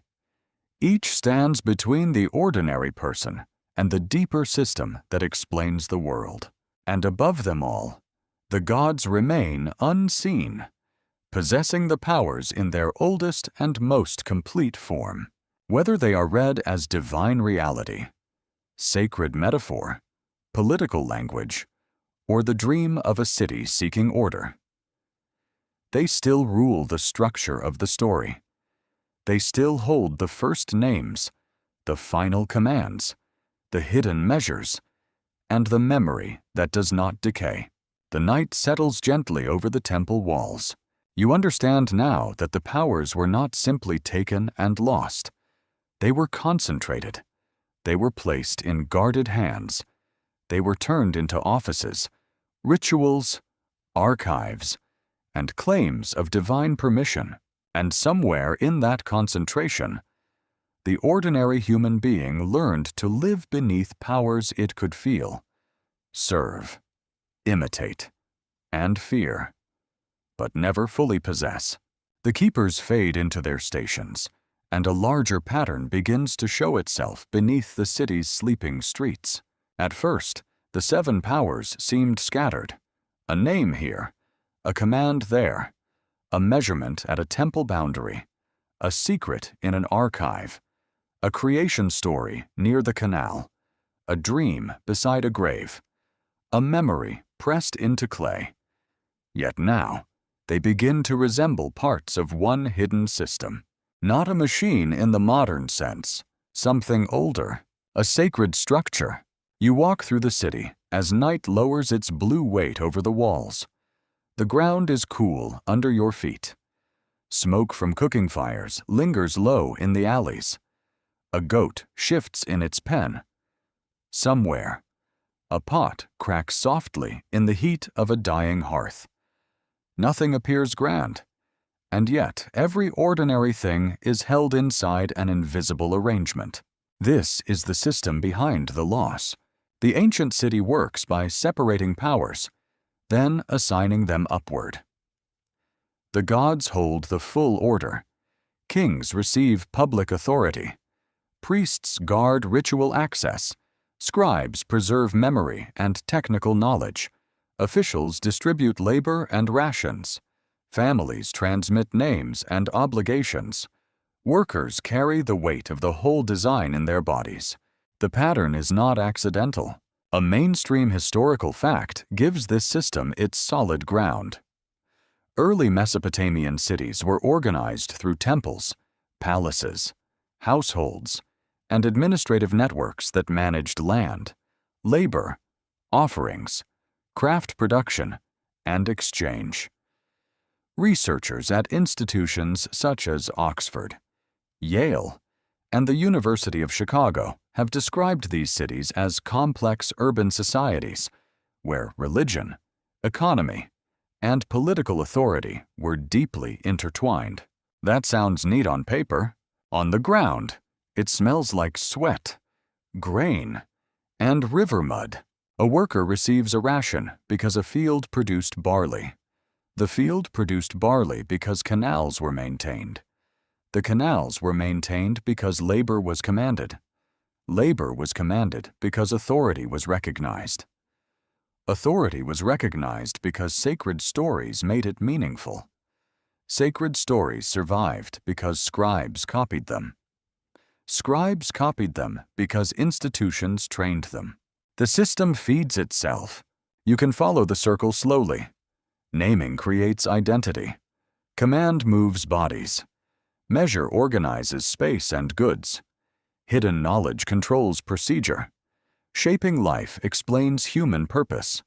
Crossing realms authorizes contact with the unseen. Enduring memory preserves the arrangement long enough for children to inherit it as normal. That is how a system becomes ancient, not because it is eternal, but because people are born inside it. A child opening her eyes in a reed house does not see ideology. She sees mother, lamp, doorway, food, dust, water jar, sleeping siblings. Later she learns names. She learns where not to enter. She learns who must be obeyed. She learns which god protects the city. She learns when offerings matter. She learns that the temple has height, the official has a seal, and the scribe has signs she may not read. The world has already explained itself to her before she can question it. This is the gentle horror of inherited order. No one needs to announce that power has been taken. It is enough that the full version was never handed to most people. Access is limited from the beginning. The ordinary person receives fragments useful for living, while the complete map remains with gods and institutions. Perhaps this is why the story feels hidden without requiring a conspiracy. Civilization hides things simply by arranging them above your reach. A quirky fringe tidbit often appears around this idea. Some modern theorists claim ancient Sumer preserves evidence of a deliberate program to reduce human abilities and create obedient workers. Historians do not treat that as proven. Yet, as a metaphor for social hierarchy, the idea has strange force. Many people in early cities did live under systems where purpose, labor, and memory were defined from above. The fringe dream exaggerates. The social reality still whispers. The scholarly debate remains open around how ordinary people experience these structures. Some researchers emphasize dependence and hierarchy, especially within temple and palace economies. Others point to households, local agency, trade, craft skill, and community life, reminding us that ancient people were not passive pieces on a board. A careful reading must hold both truths together. People obeyed. People also adapted. They negotiated, complained, worshipped, married, stole, repaired, invented, remembered, and survived. Even inside strong systems, human life leaks through the cracks like water through reed matting. This is why the story cannot become too simple. The powers were concentrated, but never entirely removed from daily hands. You see it in a potter's courtyard. His hands shape wet clay with skilled pressure. He knows how fast it dries. He knows when the wall of the vessel is too thin. He knows the temper of the kiln, the color of heat, the tiny sounds that warn of failure. No king gives him that bodily wisdom. No priest can fake it with a title. This, too, is power. Yet his craft may still depend on temple demand, official measure, trade routes, social rank, and recorded exchange. His hands are free in one sense, bound in another. The system does not crush every human talent. It gathers talents and places them inside a larger order. That is more durable than cruelty alone. Cruelty provokes revolt. Meaning teaches people to endure. The Sumerian world offers meaning everywhere. Labor serves gods. Kings protect cities. Temples anchor cosmic order. Writing preserves truth. Ritual keeps danger away. Names hold identity. Burial maintains relation with the dead. Each explanation makes life bearable, but each also strengthens the arrangement that needs obedience. You pause beside the temple wall. Its bricks are cool now. Each one was made by hand, molded from clay, carried, stacked, and sealed into height. No brick understands the building, yet without the bricks, the building cannot stand. The metaphor is obvious, almost rude. Ancient civilization does not mind being obvious. It has walls to build. The seven powers form a ladder. At the highest level, the gods possess reality-making authority. Beneath them, kings and sacred specialists receive delegated control. Beneath them, scribes and officials translate power into records, measures, orders, and distributions. Beneath them, households and workers enact the system through daily survival. At the lowest visible level, the body labors in mud, sun, hunger, and hope. But the ladder is also a canal. Power flows downward. Offerings flow upward. Commands move outward. Memory moves forward. Signs move between realms. Labor turns divine order into buildings, bread, walls, and archives. The system lives because everything moves, and because every movement has a story attached. This may be the hidden timeline in social form. First, the powers belong to the divine realm. Then, selected human offices receive portions. Then, cities organize those portions into institutions. Then, generations inherit the arrangement as tradition. Eventually, the origin becomes so old that it feels natural. People no longer ask who measured the boundary. They only know where the boundary lies. That is how forgetting works. It does not always erase the sign.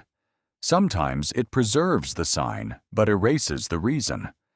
The ritual continues. The title remains. The temple stands. The tablet is copied. Yet the first meaning grows distant. People inherit the form without fully knowing the beginning. You can feel that distance in the dark streets. A young man hurries past with a basket. An old priest coughs behind a gate. A guard leans against a wall. trying very hard to look awake. Somewhere, a scribe checks a tablet by lamplight. Somewhere else, a woman whispers a private prayer that no archive will ever record. The official system is vast. Private life is vaster. Perhaps the seven powers were never meant to describe magic alone. Perhaps they map the way human civilization separates abilities that once felt whole. Speech becomes naming. Authority becomes command. Space becomes measure. Wisdom becomes secret learning. Birth becomes shaped purpose. Mystery becomes controlled crossing. Experience becomes stored memory. Each power becomes an institution. Each institution becomes a keeper. Each keeper becomes a gate. And the ordinary person, standing before those gates, learns to live through permitted openings. A name at birth. A ration at harvest. A ritual during sickness. A prayer at burial. A story at night. Enough to live. Not enough to master the whole design. The night grows softer. The city no longer appears as only houses and walls. It appears as a pattern built from human need and sacred explanation.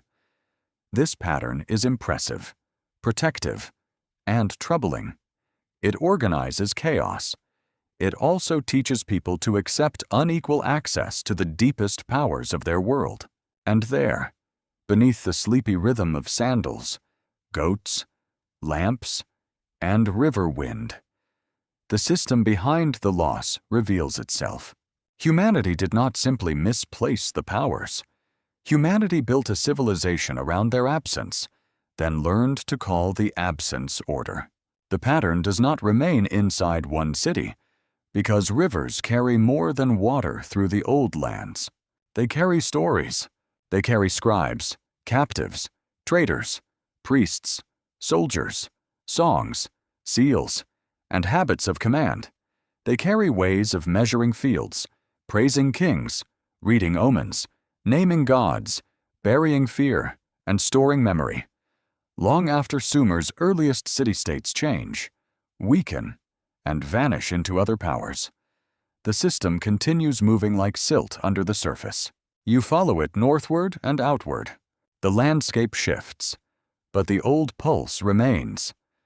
Akkadian kings adopt Sumerian prestige. Babylonian scribes copy Sumerian texts as learned tradition. Assyrian scholars gather ancient omens and royal inscriptions into palace libraries. Egyptian priests, under different skies and different gods, also guard sacred names, royal authority, measured temples, and memory carved into stone. The masks change. The seven powers keep returning. That is the strange echo. A mainstream historical fact stands clearly here. Sumerian literary, religious, and scribal traditions deeply influenced later Mesopotamian cultures, especially Akkadian, Babylonian, and Assyrian civilization. Major university research collections preserve bilingual tablets, lexical lists, hymns, and school texts, showing that Sumerian remained a prestigious scholarly and ritual language long after it ceased being spoken in daily life. A dead language can still command the living. That is not a small thing. Imagine a young Babylonian scribe copying old Sumerian signs centuries after the streets no longer sound with ordinary Sumerian speech. His hand learns words from a vanished world. His teacher corrects him. The tablet dries. The past becomes curriculum. Somewhere, a student sighs because even ancient dead languages apparently refused to stay politely buried. Yet this preservation is more than academic habit. It means the seventh power, enduring memory, survives through deliberate copying. The old names, hymns, king lists, myths, and sacred expressions continue to shape later minds. Sumer becomes an ancestral authority. Its antiquity itself becomes power. To know Sumerian is not merely to know old words. It is to stand closer to the foundation. Babylon receives many of these echoes. In Babylonian tradition, kings still frame rule through divine selection. Priests still guard rituals. Scribes still manage signs and memory. Omens become elaborate tools for reading the will of the gods. Law codes present royal justice as sacred duty. The power of command remains wrapped in cosmic approval, because no ruler wants to look like a man with soldiers and excellent public relations. The older pattern wears a newer robe. You see a Babylonian temple rising under a warmer evening sky. Its walls gleam with baked brick. Processions move through streets during festivals. Statues of gods receive care, clothing, food, and praise. The city speaks to heaven through ritual repetition. The divine world, though unseen, remains treated like a ruling presence with a house, schedule, and appetite. Naming remains powerful. Gods collect titles. Kings receive throne names and inscriptions. Cities become sacred centers through the stories told about them. To name Babylon as beloved of a god is to place it inside destiny. To name a conquered enemy in a royal inscription is to make defeat permanent. To erase a name is another kind of execution. Quieter, but sometimes more complete. Assyria carries the echoes with iron discipline. The Assyrian Palace Library of Ashurbanipal, known from excavations at Nineveh, preserved vast collections of scholarly tablets, including myths, omens, lexical texts, medical materials, and literary works. This is one of the great facts of ancient history. A king gathered knowledge not simply for curiosity, but because knowledge itself supported rule. Archives can be weapons, even when they smell of clay dust. You enter that library in imagination. Rows of tablets wait under palace authority. Learned men copy, classify, and interpret. Omens advise kings on war, ritual danger, eclipses, and strange events. The sky becomes readable. The liver of a sacrificed animal becomes readable. Dreams become readable. The entire world becomes a message, provided someone trained and authorized can translate it. Crossing realms becomes scholarship. This is not the free crossing of every soul. It is managed passage through signs. The king does not wander blindly into divine intention. He sends experts. He asks the learned to read what others cannot. The sixth power remains concentrated, now expanded into an immense intellectual system. The open scholarly debate concerns whether later Mesopotamian preservation of Sumerian traditions was mainly religious devotion, scholarly conservatism, political strategy, or cultural identity. Some historians emphasize education and scribal prestige. Others focus on royal power, where ancient knowledge gave kings a deeper legitimacy. Another view sees these traditions as a way to bind changing empires to a remembered sacred past. All of these may be true at once. Empires are greedy with memory. They conquer land, but they also inherit old symbols. A new king wants ancient roots. A new capital wants old holiness. A new priesthood wants continuity. A new archive wants the authority of tablets older than anyone living. The past becomes a throne beneath the throne. Then your path turns westward in thought, toward Egypt. Egypt is not Sumer. It has its own deep origins, its own river, gods, writing system, burial customs, royal ideology, and monumental imagination. Yet the seven powers appear there too, not copied simply, but echoed through the broader ancient world's hunger for order. Sacred names matter. Kingship carries divine force. Temples are measured spaces. Priests guard ritual. The dead cross into a dangerous beyond. Memory is carved against time. The Nile gives a different rhythm. Where Mesopotamia fears unpredictable rivers and shifting city rivalries, Egypt often imagines cosmic balance through recurring flood, solar cycle, and royal continuity. The land smells of lotus, stone dust, desert wind, river reeds, and resin from burial rites. Pyramids rise not as Sumerian temples, but as mountains of royal eternity.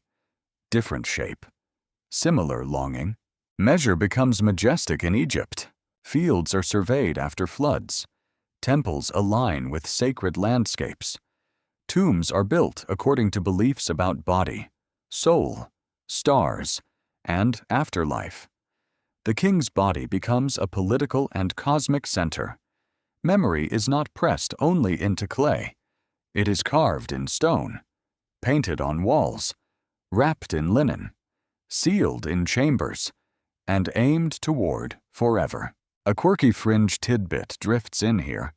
Of course, some modern writers imagine a single lost civilization spreading sacred sciences from Sumer to Egypt and beyond. Professional historians treat such claims with strong caution because local development and regional diversity matter greatly. Yet cross-cultural echoes are real in a broader human sense. Complex societies often create similar sacred tools for managing kingship, death, land, and memory. Human beings keep inventing gates. In Egypt, the power of naming appears in the belief that names help preserve identity. The power of command appears in divine kingship. Sacred measure shapes temples, tombs, calendars, and fields. Hidden knowledge rests in priestly ritual and funerary texts. Shaping life appears through creation myths and royal rebirth. Crossing realms fills funerary imagination. Enduring memory becomes a national obsession carved into stone. The system changes materials, not its emotional center. From Sumer to Babylon, from Assyria to Egypt, you keep finding the same human anxiety. How does a fragile body live inside a universe that feels governed by higher order? How does a city survive flood, drought, invasion, death, and forgetting? How does power make itself acceptable? How does memory persuade time to pause? Each civilization answers differently. Each answer gathers powers into sacred hands. You hear Babylonian scribes murmuring old Sumerian lines. You hear Assyrian scholars reading omens beneath palace lamps. You hear Egyptian priests speaking names in hidden chambers, while resin and incense thicken the air. You hear stonecutters striking royal memory into walls across the ancient world. Hands keep working because the powers are never fully returned. They are translated. Clay becomes stone. Temple platform becomes pyramid. City god becomes imperial god. Royal inscription becomes victory relief. Sumerian school text becomes Babylonian wisdom. Omen becomes archive. Tomb becomes passage. The forms alter, but the system remains recognizable beneath them. Perhaps this is why the oldest stories do not truly end. They migrate. They pass from language to language, from city to empire, from temple to library, from clay shelf to museum drawer, from royal claim to whispered speculation. They become fragments inside later myths and institutions. They survive by changing enough to remain useful. The night stretches across many lands now, over Mesopotamia. The river wind stirs dust around buried tablets. Over Babylon, old bricks hold heat from a vanished sun. Over Nineveh, broken library rooms wait beneath collapsed power. Over Egypt, stone faces stare toward horizons that have forgotten their builders' names. But not entirely. The echoes continue because the need continues. People still name. People still command. People still measure. People still hide knowledge. People still shape life through stories. People still seek crossing through dreams, ritual, death, and memory. People still build monuments against disappearance, even when the monument is only a sentence spoken into the dark. And across those later empires, the seven powers no longer feel like one lost Sumerian mystery alone. They feel like a recurring human arrangement, ancient and adaptable, carried from clay to stone, from river mud to desert light, from one civilization's sacred order into another's uneasy dream. Your thoughts settle into the space between empires, where the question becomes quieter and more personal. What does humanity still hold? The old powers appear to belong above, beyond, or behind the common life. Gods possess the full pattern. Kings borrow command. Priests guard ritual. Scribes preserve memory. Temples measure sacred space. Scholars read signs. The dead keep their silence.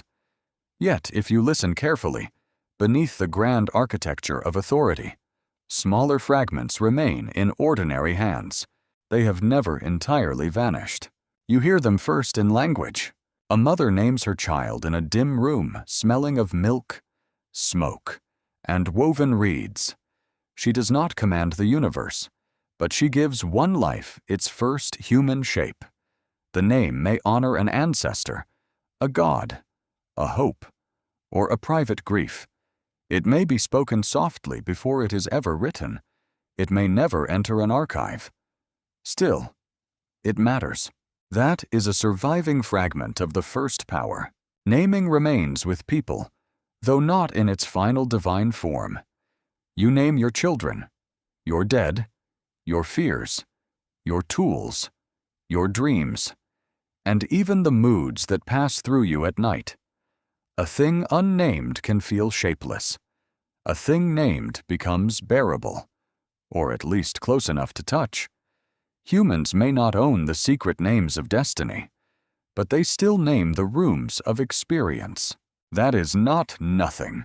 A mainstream historical fact rests inside this tenderness. Studies of Mesopotamian personal names show that many carried religious meanings, family hopes, and references to divine protection. Major research collections preserve thousands of names on administrative and legal tablets, allowing historians to glimpse ordinary lives through brief written traces. A name on clay may be small, but it can carry a household's longing. Then comes command, still present in miniature. You command your hand to lift bread. You command your feet to keep walking. A grandmother commands a noisy child to stop tormenting the goat, which is fair enough, since the goat has done nothing except exist dramatically. Families command routines. Craftsmen command tools. Singers command breath. Farmers command oxen with voice, pressure, and habit. Human command survives inside skill. It is not the grand command that orders cities or decides destinies. It is the daily command of attention, body, and effort. That smaller power is easily overlooked because it does not wear a crown. Yet civilizations depend on it. A ruler may command a canal to be dug, but hands must command baskets, mud, rhythm, and endurance. Sacred measure also remains in ordinary life. A baker measures grain by touch. A potter measures clay by feel. A farmer measures water by watching how it moves along a channel. A weaver measures thread with practiced eyes. A parent measures medicine, food, patience, and silence. These measurements are not cosmic diagrams, but they sustain the living. You can feel this in a simple courtyard. A woman pours grain into a bowl. She knows when there is enough for the evening meal and when worry must be hidden from children. Her measure is not carved into a temple plan. It is written in the body, in memory, in the small arithmetic of survival. Empires rarely honor this kind of mathematics. Hunger does. The third power remains as wisdom of proportion. Hidden knowledge survives too, though it changes form outside official rooms. There is knowledge of herbs, childbirth, weather signs, animal behavior, craft technique, family history, grief, and bargaining. Much of it never becomes elite learning. Much of it passes from mouth to ear, from hand to hand, from failure to correction. The open scholarly debate concerns how much unwritten knowledge shaped ancient societies beyond the records preserved by institutions. Some historians emphasize archives because archives survive. Others warn that daily expertise, especially domestic, agricultural, and craft knowledge, remains underrepresented. A careful listener must remember that the silence of the tablet is not the silence of life. That thought softens the old fear. The powerful preserved what served them, but the powerless preserved what helped them live. One memory stood in archives, another stood in kitchens, workshops, fields, and mourning rituals. Both mattered.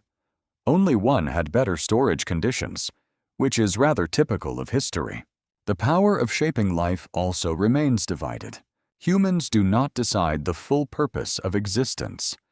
That question still drifts above them like a dark bird. Yet they shape life constantly. They teach children how to speak, how to plant, how to share, how to fear fire, how to respect water, and how to remember the dead. They shape habits, households, loyalties, songs, recipes, and warnings. A child is not shaped only by gods and rulers. A child is shaped by hands that wash dust from his face, voices that correct his manners, stories told beside a fading lamp, and the smell of bread when hunger ends. The ancient creation myths speak of humanity being fashioned for service, but daily life keeps answering with something more complex. Humans also fashion one another for tenderness, endurance, mischief, and stubborn hope. That is a quiet rebellion. The power of crossing realms remains in fragments most mysterious of all. Ordinary people cannot command heaven or return freely from death. Yet they cross small borders every night in dreams. They cross grief by speaking to the dead. They cross fear through ritual. They cross childhood into age. They cross loneliness through song. For a moment, the boundary feels thinner. A dream of a dead father may not prove a passage, but it changes the dreamer. A prayer may not force the god, but it steadies the one who speaks. A funeral offering may not open the underworld, but it keeps relationship alive in the only way the living possess. Humanity crosses through meaning when it cannot cross through power. Finally, memory remains. This may be the fragment humanity guards most fiercely. You remember where you came from, even imperfectly. You remember wrongs, songs, recipes, roads, faces, lost rooms, old warnings, and the tone of someone's voice. You remember not because a king ordered it, but because forgetting would make you less yourself. Enduring memory in the official sense belongs to clay, stone, and archive. Living memory belongs to breath. It is fragile. It changes each time it is told. It warms the past with feeling. It forgets details, adds shadows, softens guilt, sharpens sorrow, and sometimes makes a better story than strict accuracy would allow. Historians may sigh. Grandmothers do not always care. They are keeping the family alive. A quirky fringe tidbit returns gently here. Some modern spiritual writers claim the 7 lost powers survive as dormant abilities inside human consciousness, waiting to awaken. There is no academic proof for that claim. Yet as poetry, it catches a human truth. People often feel that something within them is older, larger, and not fully used. Perhaps that feeling is memory wearing a mask. You stand now in a quiet house, not a palace or archive. The lamp is low. The floor smells of dust and rush matting. A child sleeps. An elder whispers a story to someone nearly asleep. Outside, the city's official powers continue in temples, seals, tablets, and guarded rooms. Inside, another inheritance moves softly through the dark. No decree announces it. No king controls it completely. No archive contains it fully.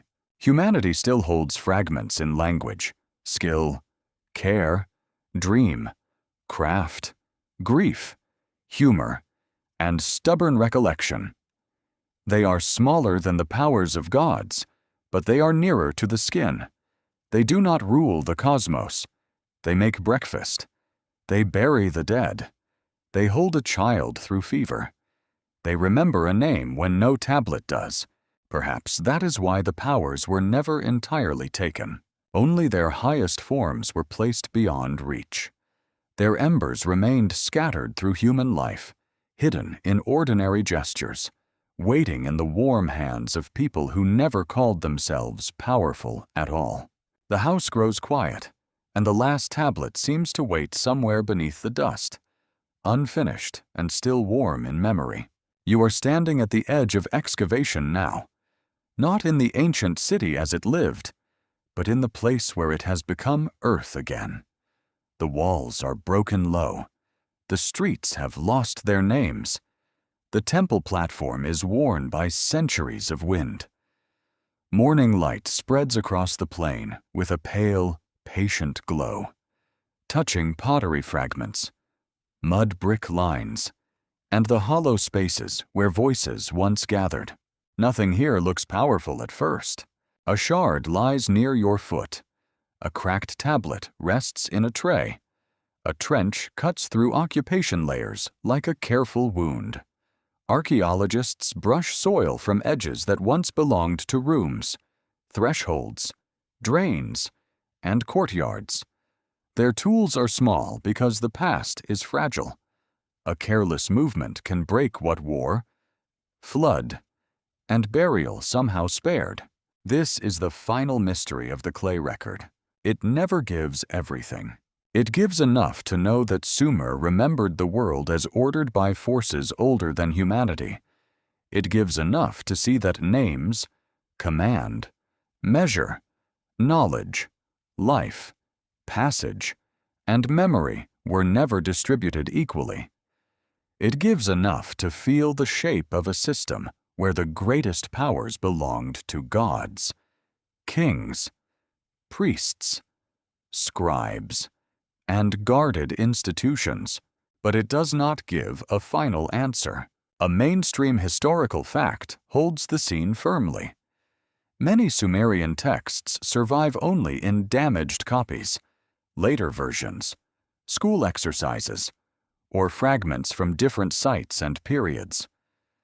Scholars at major museums and universities reconstruct meaning by comparing tablets, signs, language, archaeology, and later Mesopotamian traditions. The work is slow, careful, and always unfinished. That unfinishedness matters. A broken tablet is not simply an inconvenience. It is a lesson. The past arrives incomplete, and every reconstruction must carry humility. A missing line can change the weight of a myth. A damaged name can hide a ruler. A lost ending can turn certainty into mist. You look at the clay and understand why mystery survives. The 7 powers, as gathered in this story, are not a neat ancient checklist sealed in one perfect tablet. They are a pattern seen across records, myths, institutions, rituals, and social life. They are a way of reading how early civilization imagined authority and limitation. They are also a mirror, because every age asks who has the right to define reality. The old question remains uncomfortably modern. Who names you? Who commands your labor? Who measures your worth? Who hides knowledge behind gates? Who shapes the meaning of your life? Who claims access to unseen truth? Who decides what will be remembered? The Sumerian world asked these questions through gods, kings, temples, canals, tablets, and graves. Your world asks them through different tools. The forms change. The pressure remains. Humanity is still surrounded by systems that feel older than individual choice, even when they were made by human hands. That is the unsettling echo. A quirky fringe tidbit continues to wander around Sumer like a lantern in fog. Some believe the tablets conceal literal evidence of powers stripped from humanity by beings who still rule from behind history. Scholars do not support that claim as fact. Yet the emotional force of the idea endures because ancient records really do describe human life as shaped beneath greater powers. The mythic language is not empty. It tells you how small people felt before temple, flood, hunger, ruler, death, and sky. It tells you how early cities justified labor and hierarchy. It tells you how writing captured memory, and how memory could become authority. It tells you that civilization may begin not only with invention, but with surrender. Not total surrender. Humans still speak. Humans still make. Humans still remember. Humans still dream of crossing boundaries they cannot command. The clay record shows limitation, but it also proves defiance. If humanity was shaped to serve, it also shaped the tablets that preserved the story. If memory was guarded by elites, it still escaped into the future. If knowledge was hidden, fragments found their way into open hands. That is the quiet reversal.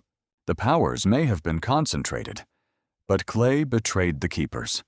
It carried their claims into a world they could not control.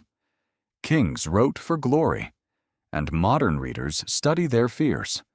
Temples stored accounts, and the forgotten workers return as names, rations, and traces. Scribes copied sacred lines, and now the broken signs invite questions their institutions may never have welcomed. The archive outlived its owners. You can almost smile at that. History has a dry sense of justice. A ruler may demand eternity, only to be known because someone dropped a tablet in a storeroom. A clerk may write a dull account of grain, never imagining that thousands of years later, someone will treat it as a jewel. The ordinary survives inside the official, like a seed hidden in a sealed jar. The open scholarly debate remains alive around how myth, memory, and social structure should be joined. Some historians warn against reading ancient stories as literal secret history. Others explore how myths preserve symbolic truths about labor, environment, kingship, and human dependence. A thoughtful path does not flatten the record. It lets the clay be strange without forcing it to prove more than it can bear. You stand in that thoughtful path. The sun climbs higher over the excavation. Dust glitters in the air. A worker lifts another basket of soil. A scholar turns a tablet gently beneath the light. A sign appears, then another. A sentence begins, then breaks. The missing portion is not silence exactly.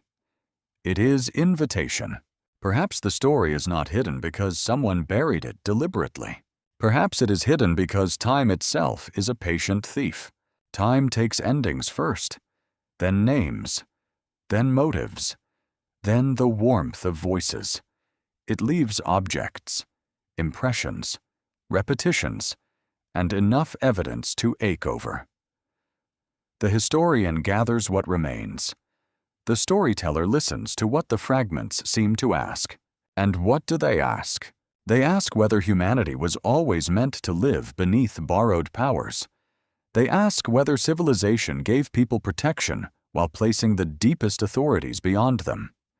They ask whether the gods of Sumer were divine beings, sacred metaphors, political necessities, or memories of a world no longer remembered. Perhaps they were several things at once. The final clay record does not close. It stays open like a doorway in moonlight. On one side stands archaeology, precise, disciplined, and careful with evidence. On the other side stands myth, vast, symbolic, and filled with the breath of ancient fear. Between them, you stand quietly, holding both without needing to crush one into the other. The seven powers remain there, half revealed: naming, command, measure, hidden knowledge, shaping life, crossing realms, enduring memory.